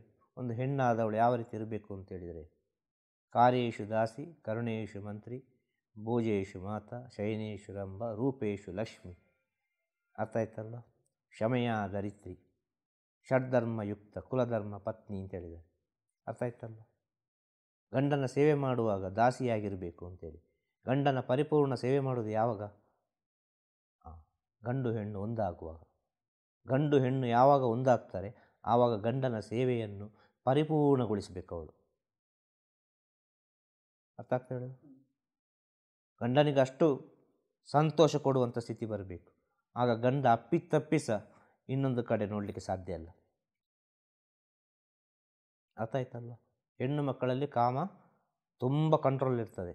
ಅವ್ರಿಗೆ ಎಷ್ಟು ಸಹ ಕಂಟ್ರೋಲ್ ಮಾಡಲಿಕ್ಕೆ ಆಗ್ತದೆ ಹೆಣ್ಣು ಮಕ್ಕಳಿಗೆ. ಗಂಡು ಮಕ್ಕಳಿಗೆ ಕಾಮವನ್ನು ಕಂಟ್ರೋಲ್ ಮಾಡಲಿಕ್ಕೆ ಆಗುವುದಿಲ್ಲ. ಇದು ಭಗವಂತನ ಸೃಷ್ಟಿ ನಿಯಮ ಇದು. ಅರ್ಥ ಆಯ್ತಾ? ಆಗ ಗಂಡಿಗೊಂದು ಕಾಮ ಬೇಕು. ಆ ಕಾಮ ಬೇಕು ಅಂತ ಹೇಳುವಾಗ ಅದು ಸರಿಯಾದ ರೀತಿಯಲ್ಲಿ ಸಿಗ್ತದೆ ಅಂತ ಹೇಳುವಾಗ ಬೇರೆ ಎಲ್ಲರೂ ಹೋಗ್ಲಿಕ್ಕೆ ಉಂಟಾ? ಹೋಗ್ಲಿಕ್ಕಿಲ್ಲ. ಬೇರೊಬ್ಬರು ನೋಡ್ಲಿಕ್ಕೆ ಉಂಟಾ? ನೋಡಲಿಕ್ಕಿಲ್ಲ. ಅಲ್ವಾ? ಕರುಣೇಶು ಮಂತ್ರಿ ಅಂತ ಹೇಳಿದರು. ಒಂದು ಮನೆ ನಡೆಸುವುದರಲ್ಲಿ ಅಷ್ಟು ಸೂಕ್ಷ್ಮವಾಗಿರಬೇಕು ಅವಳು. ಗಂಡನಿಗೆ ಯಾವತ್ತೊಂದು ಸಲಹೆಯನ್ನು ಕೊಡುವಂಥ ಸ್ಥಿತಿಯಲ್ಲಿರಬೇಕು. ಗಂಡನ ಒಳಿತು ಕೆಡುಕನ್ನು ಸೂಕ್ಷ್ಮವಾಗಿ ಗಮನಿಸಬೇಕು. ತನ್ನ ಗಂಡ ಎಲ್ಲಿ ತಪ್ಪುತ್ತಾನೆ, ತನ್ನ ಗಂಡ ಯಾರ ಜೊತೆ ಹೇಗೆ ಇದ್ದಾನೆ, ಯಾಕೆ ಹೀಗೆ ಇದ್ದಾನೆ ಎಂಬ ಎಲ್ಲ ವಿಚಾರವನ್ನು ಅವಳು ಸೂಕ್ಷ್ಮವಾಗಿ ಗಮನಿಸಬೇಕು. ಯಾರು? ಹೆಂಡತಿ ಆದವಳು. ಆದ ಕಾರಣ ಕರುಣೇಶು ಮಂತ್ರಿ ಅಂದರೆ ಈ ಪ್ರಪಂಚದೆಲ್ಲ ವಿಚಾರ, ಅರ್ಥ ಆಯ್ತಲ್ಲ ಹೇಳೋದು, ಇದು ಒಬ್ಬರಿಗೆ ಹೇಳೋದಲ್ಲ, ಪ್ರಪಂಚದ ಎಲ್ಲ ವಿಚಾರದಲ್ಲಿ ಹೆಣ್ಣು ಮಕ್ಕಳು ಕರುಣೇಶು ಮಂತ್ರಿಯಾಗಿರಬೇಕು. ಅರ್ಥ ಆಯ್ತಾ? ಒಂದು ಇನ್ನೇನು ಹೇಳಿದರೆ ಭೋಜೇಶು ಮಾತಾ, ಅರ್ಥ ಆಯ್ತಲ್ವ? ಹಾಂ, ಯಾವಾಗ ಅವರು ನಮಗೆ ಅನ್ನಪ್ರಸಾದ ಬಳಿಸ್ತಾರೋ, ಯಾವಾಗ ನಮ್ಮ ಅನ್ನಪ್ರಸಾದ ವಿಷಯ, ನಮ್ಮ ಆಹಾರ ವಿಷಯದಲ್ಲಿ ಸೇವೆ ಮಾಡುವಾಗ ನಮ್ಮ ಅಮ್ಮನಾಗಿ ನಾವು ನೆನೆಸ್ಕೊಳ್ಬೇಕು. ಆಗ ಅವಳ ಅಮ್ಮನಾಗಿರ್ತಾಳೆ ಅಂತೇಳಿ. ಅರ್ಥ ಆಯ್ತಾ? ಇನ್ನೇನು ಹೇಳಿದರೆ ಶಯನೇಶು ರಂಭ, ಅರ್ಥ ಆಯ್ತಲ್ವ? ಶಯನೇಶು ರಂಭ ಅಂತೇಳಿದರೆ ಗಂಡ ಮಲ್ಕೊಳ್ಳೋ ಸಮಯದಲ್ಲಿ ಗಂಡನ ಸೇವೆಯನ್ನು ಅಷ್ಟು ಪರಿಪೂರ್ಣತೆಯಿಂದ ಮಾಡಬೇಕು. ಅರ್ಥ ಆಯ್ತಲ್ವ? ಅಂದರೆ ಕಾಲೊತ್ತೋದು, ಅವ್ರಿಗೇನು ಬೇಕು, ಬಿಸಿನೀರು, ಅದು ಇದು ಉಪಚಾರ ಎಲ್ಲ ಚೆನ್ನಾಗಿ ಮಾಡಿ ಅವ್ರಿಗೆ ಎಷ್ಟು ತೃಪ್ತಿ ಕೊಡ್ತದೆ ಅಷ್ಟು ತೃಪ್ತಿಯಾಗಿ ನಾವು ಅವರ ಸೇವೆ ಮಾಡಬೇಕು ಅಂತ ಹೇಳಿದ್ದಾರೆ, ಗಂಡನ ಸೇವೆ. ಆಗ ಗಂಡ ತಪ್ಪುವುದಿಲ್ಲ ಅಂತ ಹೇಳೋದು. ಗಂಡ ತಪ್ಪಲಿಕ್ಕೆ ಕಾರಣವೇ ಈ ಹೆಂಡತಿ ಅಂತ ಹೇಳೋದು. ಇದೆಲ್ಲ ಕೆಲವು ಕಡೆ ಮೈನಸ್ ಆಗೋ ಸಮಯದಲ್ಲಿ ಆ ಪ್ರೀತಿ ಅವನಿಗೆ ಇನ್ನೊಂದು ಕಡೆ ಸಿಗುವಾಗ ಆಟೋಮೆಟಿಕ್ಕಾಗಿ ಅವನ ಮನಸ್ಸು ಅಲ್ಲಿಗೆ ಟರ್ನ್ ಆಗ್ತದೆ. ಅರ್ಥ ಆಯ್ತಲ್ಲ? ಒಂದು ವಿಚಾರ. ಮತ್ತೇನು ಹೇಳಿದ್ದಾರೆ? ರೂಪೇಶು ಲಕ್ಷ್ಮಿ, ಅರ್ಥ ಆಯ್ತಲ್ವ? ಆ ರೂಪೇಶು ಲಕ್ಷ್ಮಿ ಅಂತ ಹೇಳಿದರೆ ಗಂಡ ಬೆಳಿಗ್ಗೆ ಹೇಳುವಾಗ ಆ ಹೆಣ್ಣು ಎದ್ದು, ಆ ಹೆಂಡತಿ ಆದವಳು ಎದ್ದು ಸ್ನಾನ ಎಲ್ಲ ಮಾಡಿ ಶುದ್ಧವಾಗಿ, ಅರ್ಥ ಆಯ್ತಲ್ಲ, ಅಲಂಕಾರದಲ್ಲಿ ಗಂಡನಿಗೆ ದರ್ಶನ ಕೊಟ್ಟರೆ ಆ ಗಂಡ ಮಾಡುವ ಎಲ್ಲ ಕೆಲಸಗಳು, ಅರ್ಥ ಆಯ್ತಲ್ಲ, ಆ ದಿನದ ಎಲ್ಲ ಕೆಲಸ ಕಾರ್ಯಗಳು ಜಯವಾಗ್ತದೆ. ದೇವರೆಲ್ಲಿಲ್ಲ ಮನೆಯಲ್ಲೇ ಉಂಟು, ದೇವರು ಎಲ್ಲಿಲ್ಲ ಮನೆಯಲ್ಲೇ ಉಂಟು. ಒಂದು ಗಂಡನಿಗೆ ನಡೆದಾಡುವ ದೇವರು ಯಾರು ಅಂತೇಳಿದರೆ ಹೆಂಡತಿ, ಹೆಂಡತಿಗೆ ನಡೆದಾಡುವ ದೇವರು ಯಾರು ಅಂತೇಳಿದರೆ ಗಂಡ. ಅರ್ಥ ಆಯ್ತಲ್ಲ? ಇದನ್ನು ಸ್ವಲ್ಪ ಸೂಕ್ಷ್ಮವಾಗಿ ಅರ್ಥ ಮಾಡಿಕೊಳ್ಬೇಕು ನಾವು.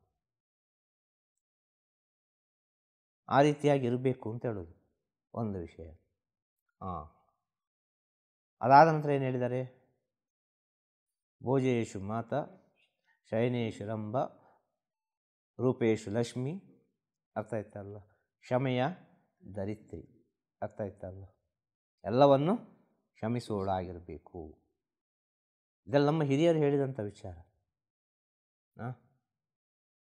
ಇದೆಲ್ಲ ತುಂಬ ಸೂಕ್ಷ್ಮ ಉಂಟು. ಅವರೊಂದು ಚಂದದಲ್ಲಿ ಹೇಳಿದ ಕಾರಣ ಇದು ಯಾರಿಗೆ ಅರ್ಥ ಆಗುವುದಿಲ್ಲ. ಇದರ ಒಳಗಿನ ಅರ್ಥ ಉಂಟಲ್ವ, ನಾವು ಬಿಡಿಸ್ತಾ ಬಿಡಿಸ್ತಾ ಬಿಡಿಸ್ತಾ ಹೋದರೆ ಎಲ್ಲರ ಜೀವನದಲ್ಲಿಯೂ ಇದು ನಡೀತಾ ಇರುವಂಥ ವಿಚಾರ. ತಪ್ಪು ಎಲ್ಲಿ ಆಗುವುದು? ನಮ್ಮಲ್ಲಿ ತಪ್ಪಾದರೆ ಎಲ್ಲವೂ ತಪ್ಪೇ, ನಮ್ಮಲ್ಲಿ ಸರಿ ಇದ್ದರೆ ಎಲ್ಲವೂ ಸರಿ ಅಲ್ವಾ? ಸತ್ಯ ಅಲ್ವಾ? ನಮ್ಮಲ್ಲಿ ತಪ್ಪಾದ ಕಾರಣದಿಂದ ಎಲ್ಲ ತಪ್ಪಾಗೋದು.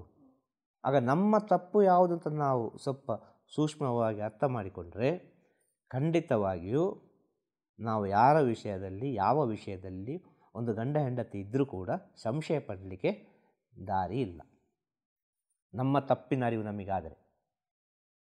ಅರ್ಥ ಆಯ್ತಲ್ವ? ಆಗ ಗಂಡನಾದವನು ಯಾವ ರೀತಿ ಇರಬೇಕು? ಈಗ ಹೆಣ್ಣು ಆದವ್ರಿಗೆ ಇಷ್ಟೆಲ್ಲ ಕಟ್ಟುಪಾಡು ಹೇಳಿದಿರಿ, ಆಗ ಗಂಡನಾದವನಿಗೆ ಕಟ್ಟುಪಾಡಿಲ್ವಾ ಅಲ್ವಾ? ಹೆಣ್ಣು ಮಕ್ಕಳಿಗೆ ಎಷ್ಟೋ ಹೆಣ್ಣು ಮಕ್ಕಳಿಗೆ ಬರ್ಬೋದು ಈಗ ವಿಚಾರ ಅಲ್ವಾ ಮಾತಾಡುವಾಗ. ಹಾಗಾದರೆ ಗಂಡು ಮಕ್ಕಳಿಗೆ ಅದು ಕಟ್ಟುಪಾಡಿಲ್ವಾ ಅಂತ. ಗಂಡು ಮಕ್ಕಳಿಗೆ ಕಟ್ಟುಪಾಡು ಅಂತ ಹೇಳಿದರೆ ಒಂದು ಹೆಣ್ಣನ್ನು, ಹೆಂಡತಿಯನ್ನು ತಾಯಿಯಾಗಿ ನೋಡಿಕೊಳ್ಳುವುದು.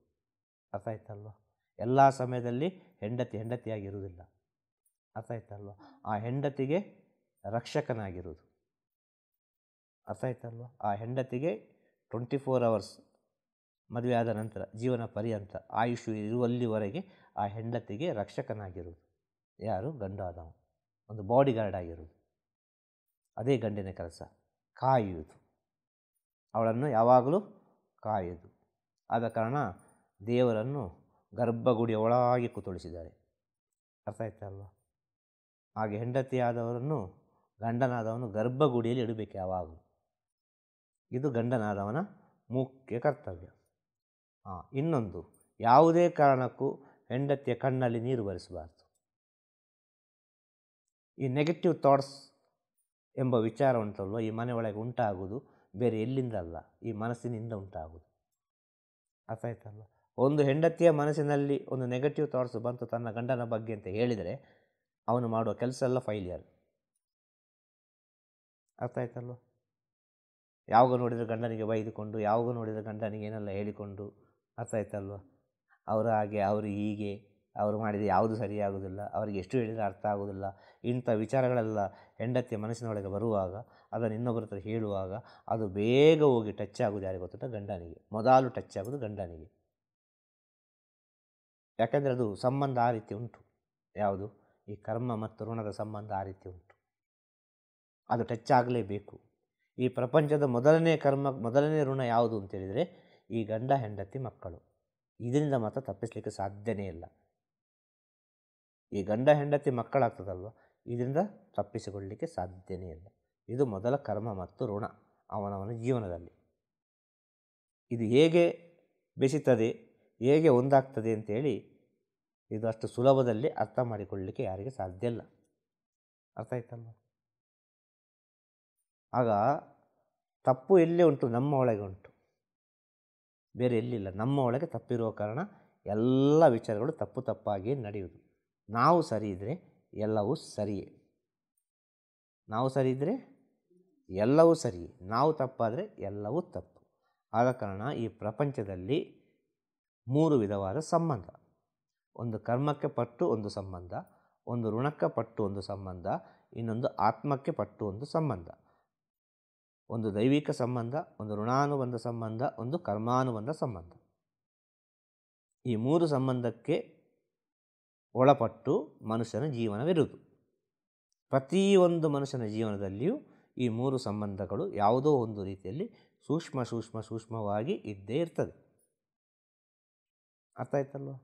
ಇನ್ನೊಂದು ಸಾಮಾಜಿಕ ಜಾಲತಾಣ ಅಂತೇಳಿ. ಸಾಮಾಜಿಕ ಜಾಲತಾಣ ಅಂದರೆ ಸ್ಮಾರ್ಟ್ಫೋನ್ ಅಲ್ವಾ? ಸ್ಮಾರ್ಟ್ಫೋನನ್ನು ತಗೊಳ್ಳುವ, ಎಲ್ಲರ ಕೈಯಲ್ಲಿರೋದು ಅಲ್ವಾ? ಈ ಸ್ಮಾರ್ಟ್ಫೋನಲ್ಲಿ ಆಗುವ ಅನಾಹುತಗಳೆಷ್ಟು ಅಲ್ವಾ? ಮೊದಲೊಂದು ಹಾಯ್ ಅಂತ ಮೆಸೇಜ್ ಮಾಡ್ತಾರೆ ವಾಟ್ಸಪ್ಪಲ್ಲಿ ಅಲ್ವಾ? ಹಾಯ್ ಅಂತ ಮೆಸೇಜ್ ಮಾಡೋದಕ್ಕೆ ನೀವು ಯಾಕೆ ರಿಪ್ಲೈ ಮಾಡಬೇಕು? ನೀವು ಬ್ಲಾಕ್ ಮಾಡಿ ಅಲ್ಲ. ನೀವು ಯಾಕೆ ರಿಪ್ಲೈ ಮಾಡೋದು? ನೀವು ರಿಪ್ಲೈ ಮಾಡಿದರೆ ಅಲ್ವಾ ಅಲ್ಲಿ ವಿಚಾರಗಳು ಸೃಷ್ಟಿಯಾಗೋದು. ನೀವು ರಿಪ್ಲೈ ಮಾಡಿದರೆ ನನ್ನ ವಿಚಾರಗಳು ಸೃಷ್ಟಿಯಾಗೋದು. ಇಲ್ಲರ ವಿಷಯಗಳು ಸೃಷ್ಟಿಯಾಗ್ತದ? ಇಲ್ಲರ ವಿಷಯಗಳು ಸೃಷ್ಟಿಯಾಗಲಿಕ್ಕೆ ಸಾಧ್ಯವೇ ಇಲ್ಲ. ವಿಚಾರಗಳು ಸೃಷ್ಟಿಯಾಗಲಿಕ್ಕೆ ಸಾಧ್ಯವೇ ಇಲ್ಲ ಅಲ್ವಾ? ಎಲ್ಲೋ ಒಂದು ಕಡೆ ಪರಿಚಯ ಆಗೋದು, ಒಂದು ನಂಬರ್ ತಗೊಳ್ಳೋದು. ಈಗಿನ ಪ್ರೆಸೆಂಟ್ ಸಿಚುವೇಶನ್ ಅದು ತಾನೇ. ವಾಟ್ಸಪ್ಪು ಮತ್ತೆಂಥದ್ದು ಇನ್ಸ್ಟಾಗ್ರಾಮು ಮತ್ತೆಂಥದ್ದು ಫೇಸ್ಬುಕ್ಕು. ಇದಕ್ಕೆಲ್ಲ ಯಾಕೆ ಹೋಗಬೇಕು? ಇದರಿಂದಲೇ ಏನು ಪ್ರಯೋಜನ? ಏನಾದ್ರು ಪ್ರಯೋಜನ ಉಂಟಾ? ಸೋಷಿಯಲ್ ಮೀಡಿಯಾದಲ್ಲಿ ಎಷ್ಟೋ ಒಳ್ಳೆಯದುಂಟು. ಆ ಒಳ್ಳೆಯದನ್ನು ಯಾರು ತಗೊಳ್ಳೋದಿಲ್ಲಲ್ಲ. ಕೆಟ್ಟದ್ದು ತಾನೇ ಮೊದಲು ಆವರಿಸೋದು. ಮೊದಲು ಆವರಿಸೋದು ಕೆಟ್ಟದ್ದು ತಾನೇ. ಆಗ ಹಾಯಿ ಅಂತ ಬರೋದಕ್ಕೆ ಒಂದು ರಿಪ್ಲೈ ಹೋಗ್ತದೆ ಅಂತ ಹೇಳಿದರೆ ಅವಳ ಮನಸ್ಸು ಸರಿ ಇಲ್ಲ ಅಂತೇಳಿ ಅರ್ಥ ಅಲ್ವಾ? ಅವಳು ಇರುವ ಸ್ಥಿತಿಯಲ್ಲಿ ಅವಳ ಮನಸ್ಸು ಸರಿ ಇಲ್ಲದ ಕಾರಣದಿಂದ ಅವಳು ರಿಪ್ಲೈ ಮಾಡ್ತಾಳೆ. ಅವಳ ಮನಸ್ಸು ಸರಿ ಇದ್ದು ಅವಳಿಗೆ ಸರಿಯಾಗಿ ಪ್ರೀತಿ ಸಿಕ್ಕಿದರೆ, ಹುಡುಗ ಆದರೂ ಸರಿ ಹುಡುಗಿ ಆದರೂ ಸರಿ, ಹಾಯಿ ಅಂತೇಳಿ ಒಂದು ಆ ಕಡೆಯಿಂದ ಆಪೋಸಿಟಿಂದ ಗಂಡು ಅಲ್ಲ ಹೆಣ್ಣು ಕಳಿಸಿದರೆ ಅದಕ್ಕೆ ರಿಪ್ಲೈ ಹೋಗ್ತದಾ? ರಿಪ್ಲೈ ಹೋಗುವುದಿಲ್ಲ. ಅವರ ಮನೆಯಲ್ಲಿ ಅವರ ಗಂಡನೋ ಅಲ್ಲ ಅವರ ಹೆಂಡತಿಯೋ ಯಾವುದೋ ಒಂದು ವಿಷಯದಲ್ಲಿ ಅವರವರಿಗೆ ಮನಸ್ತಾಪ ಇದ್ದ ಪಕ್ಷದಲ್ಲಿ 3ನೇ ಹಾಯಿ ಅಂತ ಕಳಿಸುವಾಗ ಇಲ್ಲಿಂದೊಂದು ಹಲೋ ಅಂತ ಕಳಿಸ್ತಾರೆ. ಸ್ಟಾರ್ಟಿಂಗ್ ಈ ಅಫೇರ್ ಅಂತ ಹೇಳಿದಲ್ಲ, ಅಫೇರ್ ಅಂತೇಳಿ ಇದರೊಂದು ಸ್ಟಾರ್ಟಿಂಗ್ ಸ್ಟೇಜ್ ಹೇಳಿದ್ರು. ಈಗ ಸಾಮಾಜಿಕ ಜಾಲತಾಣ ಕೂಡ ಒಂದು ಇದಕ್ಕೆ ಬಲವಾದ ಕಾರಣ ಉಂಟು ಅಂತ ಅವ್ರು ಹೇಳಿದರು. 100ಕ್ಕೆ 100 ಸತ್ಯ. ಅರ್ಥ ಆಯ್ತಲ್ವ? ಈಗ ಎಲ್ಲರಿಗೆ ಬೇಕಾದ ವಾಟ್ಸಪ್ ನಂಬರ್ ಅಲ್ವಾ? ಈಗ ಎಲ್ಲರಿಗೆ ಬೇಕಾದ ನಿಮ್ಮ ನಂಬರು ಸಿಕ್ಕಿದ ಕೂಡಲೇ ನೀವು ವಾಟ್ಸಪ್ಪಲ್ಲಿದ್ದೀರಾ, ಇನ್ಸ್ಟಾಗ್ರಾಮಲ್ಲಿದ್ದೀರಾ, ಅಲ್ಲ ಎಂಥ ಫೇಸ್ಬುಕ್ಕಲ್ಲಿದ್ದೀರಾ, ಅಲ್ಲ ಎಂಥದಲ್ಲಿ ಇದ್ದೀರಿ ಅಂತ ಫಸ್ಟು ಸರ್ಚ್ ಮಾಡೋದು ಅದನ್ನು ಅಲ್ವಾ? ಸರ್ಚ್ ಮಾಡಿ ಫಸ್ಟಿಗೆ ಕಳಿಸೋದು ಹಾಯ್ ಅಂತೇಳಿ. ಅದಕ್ಕೊಂದು ಹಲೋ ಅಂತೇಳಿ. ಹಲೋ ಅಂತ ರಿಪ್ಲೈ ಹೋಗಬೇಕಾದ್ರೆ, ಹಾಯ್ ಅಂತ ರಿಪ್ಲೈ ಬರಬೇಕಾದ್ರೆ ಅಲ್ಲಿ ಮನಸ್ಸು ಸರಿ ಇಲ್ಲದ ಕಾರಣದಾನೇ ಬರೋದು. ಏನೋ ಒಂದು ಮಿಸ್ಅಂಡರ್ಸ್ಟ್ಯಾಂಡಿಂಗ್ ಆದ ಕಾರಣದಾನೆ, ಆ ಒಂದು ಮನಸ್ಸು ಯಾವುದೋ ಒಂದು ಬಯಸುವ ಕಾರಣದಾನೆ ಆ ರಿಪ್ಲೈ ಹೋಗೋದು. ಆ ರಿಪ್ಲೈ ಹೋಗದಿದ್ದರೆ ಇದು ಮುಂದುವರಲಿಕ್ಕುಂಟಾ? ಆ ರಿಪ್ಲೈ ಹೋಗ್ಲಿಕ್ಕೆ ಏನು ಕಾರಣ? ನಾವೇ ಕಾರಣ ಅಲ್ವಾ? ಒಂದು ಗಂಡ ಇನ್ನೊಬ್ಬರ ಜೊತೆ ಚಾಟಿಂಗ್ ಮಾಡ್ತಾನೆ ಅಂತ ಹೇಳಿದರೆ ಇಲ್ಲಿ ಏನೋ ಅವರ ಪಾರ್ಟ್ನರ್ನಲ್ಲಿ ಏನೋ ಒಂದು ಕೊರತೆ ಉಂಟು. ಅರ್ಥ ಆಯ್ತಲ್ವ?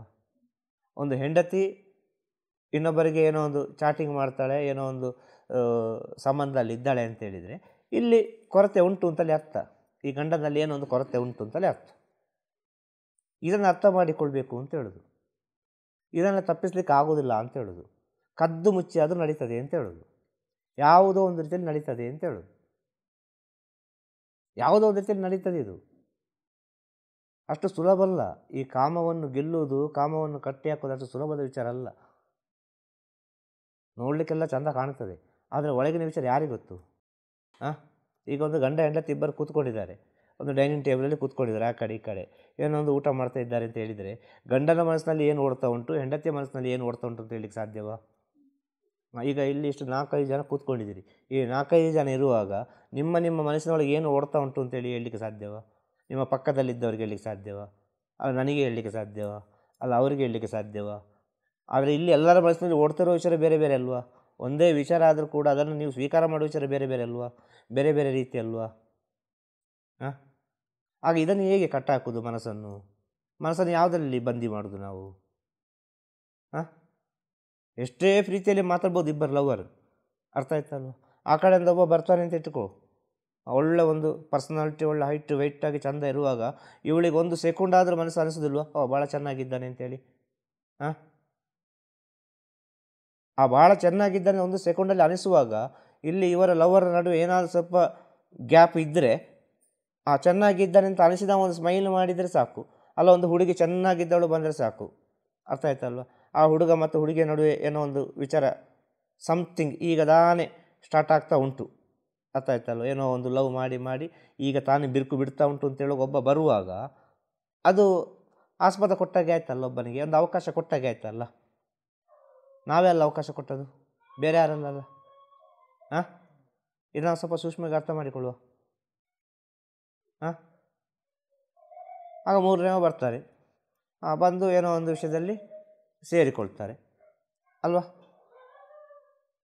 ಯಾರು ಕಾರಣ? ಆ ಗಂಡು ಹೆಣ್ಣಿನ ಅನ್ಯೋನ್ಯತೆ ಸ್ವಲ್ಪ ದುರ್ಬಲಗೊಳ್ಳುವಾಗ, ವೀಕ್ ಆಗುವಾಗ ಇನ್ನೊಬ್ಬ ಎಂಟರ್ ಆಗ್ತಾನಲ್ಲ, ಅವನು ಕಾರಣ ಅಲ್ವಾ? ಅವನು ಕಾರಣ ಅಂತ ನಾವು ಹೇಳ್ತೇವೆ, ಅವನು ಕಾರಣವೇ ಅಲ್ಲ, ನಾವೇ ಕಾರಣ. ಅವನನ್ನು ಆಮಂತ್ರಿಸಿದ್ದು ನಾವು ಅಲ್ವಾ? ಅದೇ ಹೇಳಿದ್ದೆ ನಾನು, ಮನಸ್ಸು ಸರಿಯಿಲ್ಲದ ಕಾರಣ ಒಬ್ಬರಿಗೆ ರಿಪ್ಲೈ ಹೋಗ್ತದೆ, ಮನಸ್ಸು ಸರಿಯಿಲ್ಲದ ಕಾರಣ ಒಬ್ಬರನ್ನು ನೋಡ್ತೇವೆ. ಆ ಮನಸ್ಸು ಆ ಇಬ್ಬರೊಳಗೆ ಗಂಡ ಹೆಂಡತಿಯ ನಡುವೆ ಒಳ್ಳೆ ಸ್ಟ್ರಾಂಗ್ ಆಗಿದ್ದರೆ ಯಾರು ಬಂದರೂ ಕಣ್ಣಿಗೆ ಕಾಣೋದಿಲ್ಲ. ಹೆಂಡತಿಯನ್ನು ಬಿಟ್ಟರೆ ಬೇರೆ ಯಾರನ್ನೂ ಕಾಣಲಿಕ್ಕಿಲ್ಲ, ಆ ಹೆಂಡತಿ ಗಂಡನನ್ನು ಬಿಟ್ಟರೆ ಬೇರೆ ಯಾರನ್ನೂ ಕಾಣಲಿಕ್ಕಿಲ್ಲ.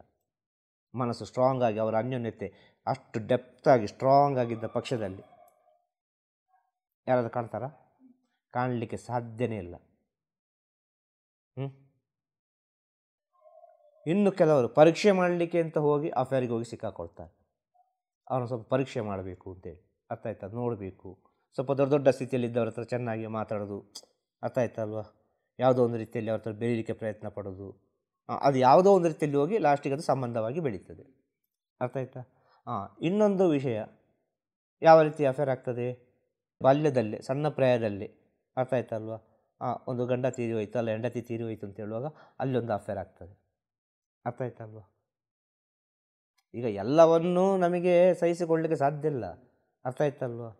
ವಿಷಯ ಹೇಳೋದು ಈಗೆಲ್ಲ ಹೇಳ್ತಾರೆ, ಅದು ಹಾಗೆ, ಇದು ಹೀಗೆ, ಹಾಗೆ ಹೀಗೆ ಅಂತ. ಇದೆಲ್ಲ ಒಪ್ಪಿಕೊಳ್ಳೋ ವಿಚಾರ ಅಲ್ಲ. ಮನುಷ್ಯ ಈ ಕಾಮದಲ್ಲಿ ಸೋಲಲೇಬೇಕು, ಅರ್ಥ ಆಯ್ತಲ್ವ? ಮನುಷ್ಯ ಈ ಕಾಮದಲ್ಲಿ ಸೋಲಲೇಬೇಕು ಅಂತ ಹೇಳೋದು. ಆ ಕಾಮ ಎಂಬುದು ಮನುಷ್ಯನ ಜೀವನದಲ್ಲಿ ಬಹಳ ಇಂಪಾರ್ಟೆಂಟ್. ಅದವ ಯಾವ ರೀತಿ ಹೇಗೆ ತಗೊಂಡೋಗಿ ಅದನ್ನು ಸರಿಪಡಿಸಿಕೊಳ್ತಾನೋ ಅದು ಅವನವನ ಬುದ್ಧಿಶಾಲಿಗೆ ಬಿಟ್ಟಂಥ ವಿಚಾರ, ಅರ್ಥ ಆಯ್ತಲ್ವ? ನಿಜವಾಗಿ ಹೇಳ್ತೇನೆ, ಇದರಲ್ಲಿ 2 ಮಾತಿಲ್ಲ, ಅರ್ಥ ಆಯ್ತಾ? ಇಲ್ಲದ್ರೆ ಯಾಕೆ ಒಂದು ಯೋನಿಯನ್ನು ಕೊಡಬೇಕು, ಒಂದು ಲಿಂಗವನ್ನು ಕೊಡಬೇಕು? ಎಲ್ಲ ಜೀವರಾಶಿಯಲ್ಲಿ ಪುಲ್ಲಿಂಗ ಶ್ರೀಲಿಂಗವನ್ನು ಯಾಕೆ ಸೃಷ್ಟಿ ಮಾಡಬೇಕು? ಅದು ನಡೆಯುವ ವಿಷಯ ನಡೀಲೇಬೇಕು. ಒಂದು ಕಡೆ ಸಿಗಲಿಲ್ಲ ಅಂತ ಹೋಗಿ ಇನ್ನೊಂದು ಕಡೆ ತಗೊಳ್ತದೆ, ಅದು ಪ್ರಕೃತಿ ನಿಯಮ, ಅರ್ಥ ಆಗ್ತಾ ಹೇಳೋದು? ಈಗ ಕಣ್ಣು ಮಾತ್ರ ಕೆಲಸ ಮಾಡ್ತದೆ ಓದುವಾಗ, ಕಿವಿ ಕೇಳುವಾಗ ಕಿವಿ ಮಾತ್ರ ಕೆಲಸ ಮಾಡ್ತದೆ, ಅರ್ಥ ಆಯ್ತಲ್ವ? ಮಾತಾಡುವಾಗ ಈ ಬಾಯಿ ಮಾತ್ರ ಕೆಲಸ ಮಾಡ್ತದೆ, ನಾಲಿಗೆ, ಅರ್ಥ ಆಯ್ತಲ್ವ? ಕೆಲಸ ಮಾಡುವಾಗ ಕೈ ಮಾತ್ರ ಕೆಲಸ ಮಾಡ್ತದೆ ಅಲ್ವಾ? ಸತ್ಯ ಅಲ್ವಾ? ನಡೆಯುವಾಗ ಕಾಲು ಮಾತ್ರ ಕೆಲಸ ಮಾಡ್ತದೆ, ಸತ್ಯ ಅಲ್ವಾ? ಆದರೆ ಈ ಗಂಡು ಹೆಣ್ಣು ಸೇರುವಾಗ ಈ ಪಂಚೇಂದ್ರಿಯಗಳು ಒಟ್ಟಿಗೆ ಕೆಲಸ ಮಾಡ್ತದೆ. ಇದನ್ನು ಹೇಗೆ ತಪ್ಪಿಸೋದು ನೀವು? ಹೇಗೆ ತಪ್ಪಿಸ್ಲಿಕ್ಕೆ ಸಾಧ್ಯ? ಗಂಡು ಹೆಣ್ಣು ಮಿಲನ ಆಗುವಾಗ ಪಂಚೇಂದ್ರಿಯಗಳು ಎಲ್ಲವೂ ಸ್ಪಂದಿಸ್ತದೆ, ಎಲ್ಲವೂ ಸ್ಪಂದಿಸಿ ಆಗಬೇಕು. ಎಲ್ಲವೂ ಸ್ಪಂದಿಸಿದರೆ ಗಂಡು ಹೆಣ್ಣು ಸೇರಲಿಕ್ಕೆ ಆಗೋದು. ಆಗ ಅದಕ್ಕೆ ಪ್ರಕೃತಿಯೇ ಸಹಾಯ ಮಾಡ್ತಾ ಉಂಟಲ್ಲ. ಅದು ಸೃಷ್ಟಿ ನಿಯಮ ಅಲ್ಲ, ಸೃಷ್ಟಿ ರಹಸ್ಯ ಅಲ್ಲ. ಅದು ಆಗುವಂಥ ಸಮಯದಲ್ಲಿ ಆಗಲೇಬೇಕಲ್ಲ. ಅದು ಎಲ್ಲಿ ಹೋಗಿ ಆಗಬೇಕು ಅಲ್ಲಿ ಆಗಲೇಬೇಕಲ್ಲ. ಇಲ್ಲಿ ಸಿಗಲಿಲ್ಲ ಅಂದರೆ ಇನ್ನೊಂದು ಕಡೆ ಹೋಗಿ ಪಡ್ಕೊಳ್ತದೆ. ಅದು ಪ್ರಕೃತಿಯ ಸತ್ಯ. ಅದು ಈ ಸತ್ಯವನ್ನು ತಿಳಿದರೆ ಎಲ್ಲವೂ ಮೌನ. ಅರ್ಥ ಆಗ್ತಾ ಹೇಳೋದು ವಿಷಯ ಹೇಳೋದು. ಕಾಮ ಎನ್ನುವುದು ಅಷ್ಟು ಪವಿತ್ರವಾದ ವಿಚಾರ. ಅದನ್ನು ಉಪಯೋಗಿಸುವುದು ಯಾವ್ಯಾವ ರೀತಿಯಲ್ಲಿ ಉಪಯೋಗಿಸುವ ಕಾರಣ ಅದೆಲ್ಲ ಅಪವಿತ್ರವಾಗಿದೆ. ಇವತ್ತು ಕಾಮ ಎಂಬುದು ಅಪವಿತ್ರವಾಗಿದೆ ಅಂತ ಹೇಳೋದು. ಈಗ ಈ ಡೈವರ್ಸ್, ಈ ಅಫೇರಿಗೆಲ್ಲ ಬರುವಂಥ ವಿಚಾರಕ್ಕೆ ಬರೋದು ಇದು. ಇಲ್ಲಿ ಗಂಡು ಹೆಣ್ಣಿನ ಕಾಮವನ್ನು ಹೇಳಬೇಕಾಗ್ತದೆ. ಕಾಮ ಅಂದರೆ ಆಸೆಗಳು, ಅರ್ಥ ಆಯ್ತಲ್ವಾ? ಆದರೆ ಈಗ ಬಂದ ಸಬ್ಜೆಕ್ಟಿಗೆ ಈ ಗಂಡು ಹೆಣ್ಣೇ ಬೇಕಾಗ್ತದೆ ಅಂತ ಹೇಳೋದು.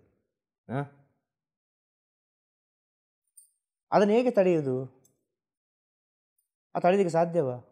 ನಾವು ಬರುವಾಗಲೇ ನಮ್ಮ ಜೊತೆ ಕಾಮ ಬಂದಿದ್ದಲ್ಲ. ಅಪ್ಪ ಅಮ್ಮನಿಗೆ ಕಾಮ ಇಲ್ಲ, ನಾವು ಬರುವುದು ಹೇಗೆ? ಅಪ್ಪ ಅಮ್ಮನಿಗೆ ಕಾಮ ಇಲ್ಲ ಇದ್ದರೆ ನಾವು ಬರುವುದು ಹೇಗೆ? ಆಗ ನಾವು ಬರುವಾಗಲೇ ಕಾಮ ಎಂಬುದು ನಮ್ಮ ಒಳಗೆ ಬಂದಿದ್ದಲ್ಲ. ಅದನ್ನು ಹೇಗೆ ಅದನ್ನು ಶಮನಗೊಳಿಸುವುದು? ಅದನ್ನು ಹೇಗೆ ನಾವು ಗೆಲ್ಲುವುದು? ಹೇಗೆ ಗೆಲ್ಲಲಿಕ್ಕೆ ಸಾಧ್ಯ? ಅದನ್ನು ಅನುಭವಿಸಲಿಕ್ಕೆ ಸಾಧ್ಯ. ಅದು ಅನುಭವಿಸಿ ಗೆಲ್ಲುವಂಥ ವಿಚಾರ ಅಲ್ವಾ?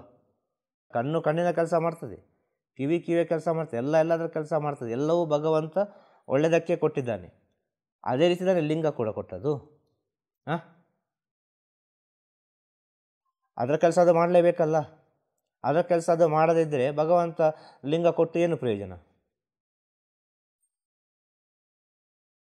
ಆಗ ಅದು ಸೃಷ್ಟಿ ರಹಸ್ಯ, ಸೃಷ್ಟಿ ನಿಯಮ. ಎಲ್ಲಿ ಏನಾಗಬೇಕು ಅದೇ ಆಗೋದು. ಅದೇ ಹೇಳೋದು, ಕರ್ಮಕ್ಕೆ ಸಂಬಂಧಪಟ್ಟ ಸಂಬಂಧದಲ್ಲಿ ಅದು ಕೊನೆಯವರೆಗೆ ಬರ್ತದೆ. ಋಣಕ್ಕೆ ಪಟ್ಟ ಸಂಬಂಧದಲ್ಲಿ ಅದು ಅರ್ಧಕ್ಕೆ ಬರ್ತದೆ, ಅರ್ಧಕ್ಕೆ ನಿಲ್ತದೆ, ಅರ್ಧದಿಂದ ಬರ್ತದೆ, ಹೇಗೂ ಹೋಗ್ತದೆ. ಅರ್ಥ ಆಯ್ತಲ್ವ? ಒಟ್ಟಿನಲ್ಲಿ ಅದು ಶಾಶ್ವತ ಅಲ್ಲ. ಯಾವುದು ಋಣಕ್ಕೆ ಸಂಬಂಧಪಟ್ಟದ್ದು. ಕರ್ಮಕ್ಕೆ ಸಂಬಂಧಪಟ್ಟದ್ದು ಶಾಶ್ವತವಾದ ಸಂಬಂಧ. ಋಣಕ್ಕೆ ಸಂಬಂಧಪಟ್ಟ ಸಂಬಂಧ ಕೆಲವರಿಗೆ ಮದುವೆ ಆಗುವ ಮುಂಚೆ ಇರ್ತದೆ, ಕೆಲವರಿಗೆ ಮದುವೆ ಆದ ನಂತರ ಆಗ್ತದೆ, ಇನ್ನು ಕೆಲವರಿಗೆ ವಯಸ್ಸಾದ ಕಾಲದಲ್ಲಿ ಆಗ್ತದೆ, ಇನ್ನು ಕೆಲವರಿಗೆ ಮಕ್ಕಳಾದ ಮೇಲೆ ಆಗ್ತದೆ. ಯಾವ ರೀತಿಯಲ್ಲಿ ಆಗ್ತದೆ ಅಲ್ವಾ? ಇದು ಋಣಕ್ಕೆ ಪಟ್ಟ ಸಂಬಂಧ. ಇನ್ನೊಂದು ಆತ್ಮಕ್ಕೆ ಪಟ್ಟ ಸಂಬಂಧ, ಆತ್ಮಾನುಬಂಧ ಸಂಬಂಧ. ಅದು ದೈವಿಕ ಸಂಬಂಧ. ಅದರಲ್ಲಿ ಆಗುವ ವಿಚಾರಗಳು, ದೈವಿಕದಲ್ಲಿ ಆಗುವ ಸ್ಥಿತಿಗಳು ಅದು ಬೇರೆ ಯಾರಿಗೂ ಗೊತ್ತಾಗೋದಿಲ್ಲ. ಎರಡು ಆತ್ಮಕ್ಕೆ ಮಾತ್ರ ಗೊತ್ತಿರ್ತದೆ. ಎರಡು ಆತ್ಮಕ್ಕೆ ಗೊತ್ತಿರ್ತದೆ. ಗಂಡು ಮತ್ತು ಹೆಣ್ಣಿನ ಆತ್ಮಕ್ಕೆ ಮಾತ್ರ ಗೊತ್ತಿರ್ತದೆ. ಅದು ಲೈಫ್ ಲಾಂಗ್ನವರೆಗೆ ಸಿಗ್ತದೆ. ಅದು ಅಲ್ಟಿಮೇಟ್ ವಿಚಾರ. ಅದು ಲೈಫ್ ಲಾಂಗಿನವರೆಗೆ ಸಿಕ್ಕಿದರೆ ಅದು ಆ ದೈವಿಕ ಸಂಬಂಧ ಎಂಬುದು. ಅದರಲ್ಲಿರುವಷ್ಟು ಸಂತೋಷ, ಅದರಲ್ಲಿರುವಷ್ಟು ಆನಂದ ಬೇರೆ ಯಾವುದರಲ್ಲಿಯೂ ಬರಲಿಕ್ಕೆ ಸಾಧ್ಯ. ಅರ್ಥ ಆಗ್ತದ? ಒಂದು ನೀನು ಹೇಳಿದ ವಿಚಾರದಲ್ಲಿ ಈಗ ಸೋಷಿಯಲ್ ಮೀಡಿಯಾದ ಬಗ್ಗೆ, ಸೋಷಿಯಲ್ ಮೀಡಿಯಾದಲ್ಲಿ ಆಗುವ ಅನಾಹುತಗಳು. ಒಂದು ವಾಟ್ಸಪ್ ಅಂತ ಹೇಳಿದರೆ, ವಾಟ್ಸಪ್ ಇರಬೇಕಾದ್ರೆ ಯಾರಿಗೆ ಗೊತ್ತಾ? ನಿಜವಾಗಿ ಆಲೋಚನೆ ಮಾಡಿ ನೋಡಿದರೆ ಗಂಡ ಹೆಂಡತಿ ಮಕ್ಕಳ ಜೊತೆ ಇರಬೇಕಾದಂಥ ಸ್ಥಿತಿ ಅದು. ಅಷ್ಟೇ ಜನ ಇರಬೇಕು ಒಂದು ವಾಟ್ಸಪ್ಪಲ್ಲಿ. ಒಂದು ಮನೆ ಅಂದರೆ ಗಂಡ ಹೆಂಡತಿ ಮಕ್ಕಳು, ಅವರ ಜೊತೆಯೇ ಇರಬೇಕಾದ್ರು. ಬೇರೊಬ್ಬರು ಮೂರನೇವರು ಅದಕ್ಕೆ ಎಂಟ್ರ್ ಆಯಿತು ಅಂದರೆ ಅನೇಕ ರೀತಿಯ ವಿಚಾರಗಳು ಎಂಟ್ರ್ ಆಗ್ತಾ ಇರ್ತದೆ.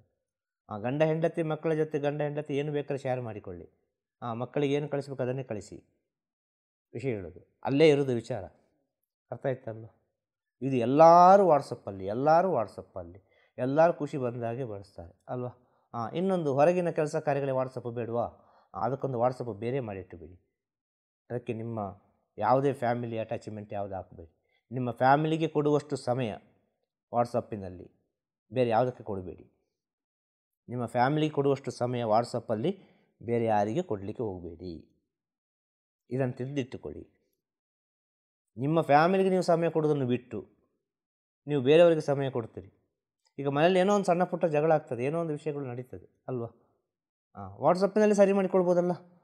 ಒಳ್ಳೊಳ್ಳೆ ಚಾಟಿಂಗ್ ಮಾಡಿಕೊಂಡು, ಒಳ್ಳೊಳ್ಳೆ ಕಾಮಿಡಿಯಸ್ ಕಳಿಸಿಕೊಂಡು, ಒಳ್ಳೊಳ್ಳೆ ವಿಚಾರವನ್ನು ಕಳಿಸಿಕೊಂಡು, ಯಾವುದೋ ಒಂದು ರೀತಿಯಲ್ಲಿ ಅವಳನ್ನು ನಗಿಸುವ, ಇಲ್ಲ ಗಂಡ ಹೀಗೆ ಮಾಡಿದ ಗಂಡನನ್ನು ಯಾವುದೋ ಒಂದು ರೀತಿಯಲ್ಲಿ ಖುಷಿಪಡಿಸುವ ಅಲ್ವಾ?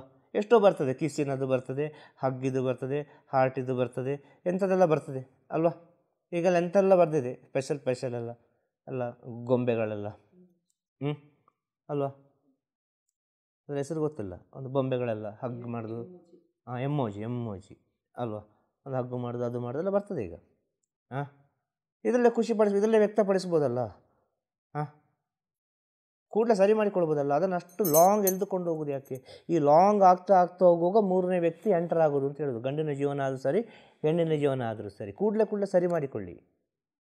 ಇನ್ನೊಂದು ವಿಷಯ, ಸೆಕ್ಷುವಲ್ ಲೈಫ್. ಈ ಸೆಕ್ಷುವಲ್ ಲೈಫಿಗೆ ಸಂಬಂಧಪಟ್ಟು ಹೇಳುವಂಥ ವಿಚಾರ, ಸಂಸಾರ ಹಿಂಬಾಲಿಸ್ತಾರೆ ಅಂತೇಳಿದರೆ ಡ್ರಿಂಕ್ಸ್ ಮಾಡೋದು, ವಿಪರೀತ ಸ್ಮೋಕ್ ಮಾಡೋದು, ವಿಪರೀತ ದುರಭ್ಯಾಸಗಳಿಗೆ ಒಳಗಾದರೆ ಅವರಿಗೆ ಆ ಸೆಕ್ಸಿನ ವಿಚಾರದಲ್ಲಿ ಸ್ಯಾಟಿಸ್ಫ್ಯಾಕ್ಷನ್ ಇರಲಿಕ್ಕೆ ಸಾಧ್ಯನೇ ಇಲ್ಲ, ಸ್ಯಾಟಿಸ್ಫ್ಯಾಕ್ಷನ್ ಕೊಡಲಿಕ್ಕೆ ಸಾಧ್ಯನೇ ಇಲ್ಲ ಹೆಂಡತಿಗೆ. ಆದ ಕಾರಣ ಹೇಳೋದು, ಸಂಸಾರಸ್ಥರಿಗೆ ದುರಭ್ಯಾಸ ಎಂಬುದು ಒಳ್ಳೆಯದಲ್ಲ. ಒಂದು ವಿಚಾರ. ಅದರಿಂದ ನೀನು ಸೂಕ್ಷ್ಮವಾಗಿ ಹೋದರೆ ಬ್ರಹ್ಮಚರ್ಯ ಪಾಲನೆ ಮಾಡಬೇಕು. ಬ್ರಹ್ಮಚರ್ಯ ಪಾಲನೆ ಮಾಡೋದು ಯಾಕೆ ಅಂತೇಳಿದರೆ, ಆ ಬ್ರಹ್ಮಚರ್ಯ ಪಾಲನೆ ಮಾಡುವಾಗ ತನ್ನ ವೀರ್ಯ ಇನ್ನಷ್ಟು ಸ್ಟ್ರಾಂಗ್ ಆಗ್ತದೆ, ಬಲವಾಗ್ತದೆ. ಅರ್ಥ ಆಯ್ತಾ?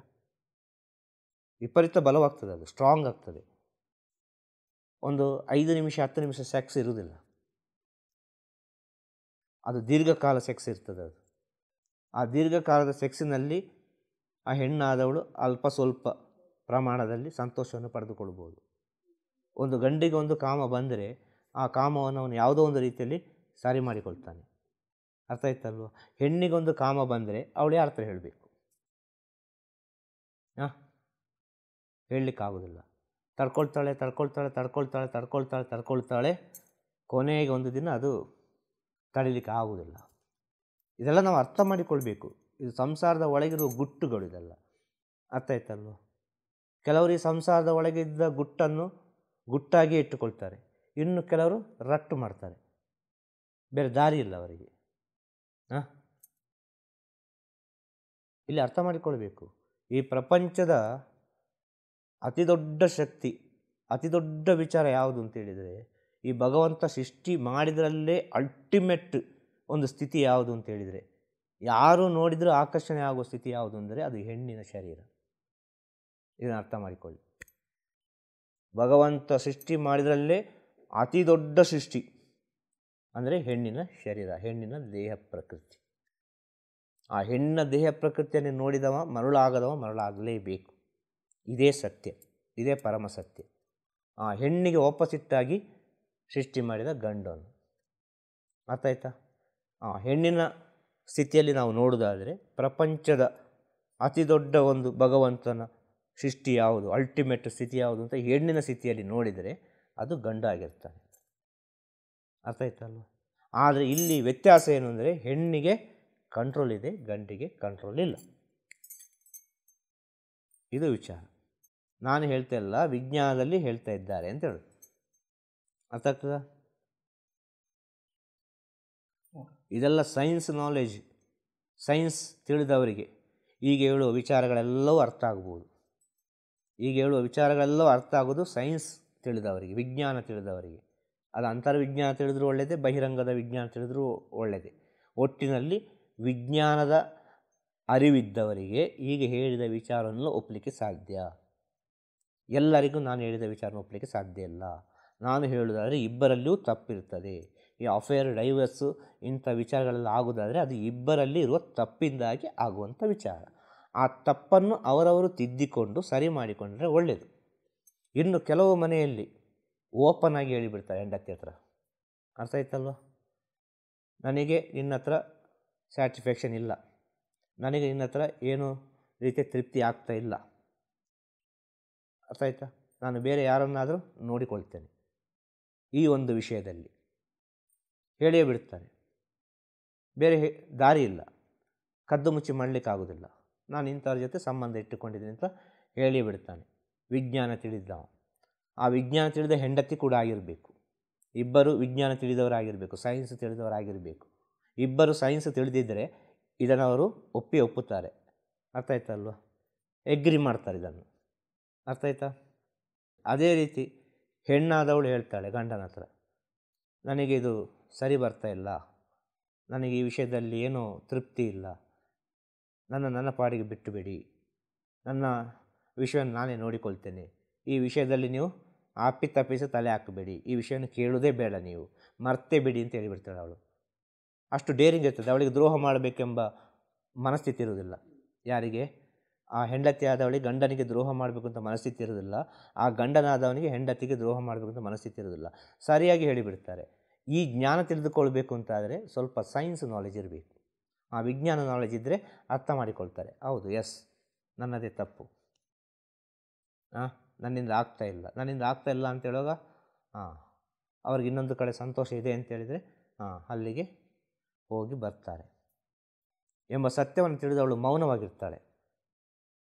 ಅರ್ಥ ಆಯ್ತಲ್ವ? ಆ ಗಂಡು ಆ ಸತ್ಯವನ್ನು ತಿಳಿದು ಮೌನವಾಗಿರ್ತಾನೆ.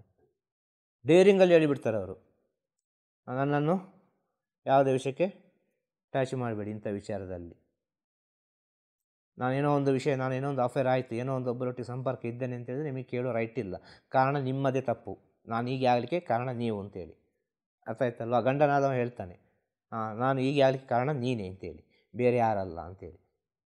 ಅಷ್ಟು ಹೇಳೋ ಧೈರ್ಯ ಇರಬೇಕು. ಅಷ್ಟು ಧೈರ್ಯ ಇದ್ದರೆ ಮಾತ್ರ ಇಂಥ ವಿಷಯಕ್ಕೆಲ್ಲ ಹೋಗ್ಬೋದು.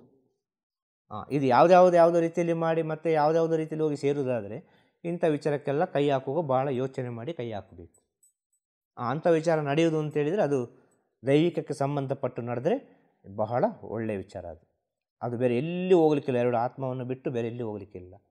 ಇಂಥ ವಿಚಾರಗಳೆಲ್ಲ ಉಂಟಲ್ವ, ಆ ಕಡೆ ಎಲ್ಲ ಈ ಕಡೆ ಎಲ್ಲ ಯಾವುದ್ಯಾವುದೋ ರೀತಿಯಲ್ಲಿ ಒಬ್ಬನೊಟ್ಟಿಗೆ ಸ್ವಲ್ಪ ಸಮಯ, ಇನ್ನೊಬ್ಬರೊಟ್ಟಿಗೆ ಇನ್ನೊಂದು ಸಮಯ ಅಂತೇಳಿದ್ರೆ ಅದು ಸರಿ ಬರೋ ವಿಚಾರ ಅಲ್ಲ.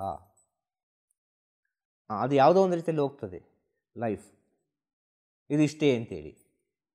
ಮತ್ತು ಅವರಿಗೆ ಈ ಒಂದು ಜೀವನದ ಬಗ್ಗೆ ಅಷ್ಟೊಂದು ಇಂಟ್ರೆಸ್ಟ್ ಇರೋದಿಲ್ಲ ಅವರಿಗೆ. ಅರ್ಥ ಆಯ್ತಲ್ವ?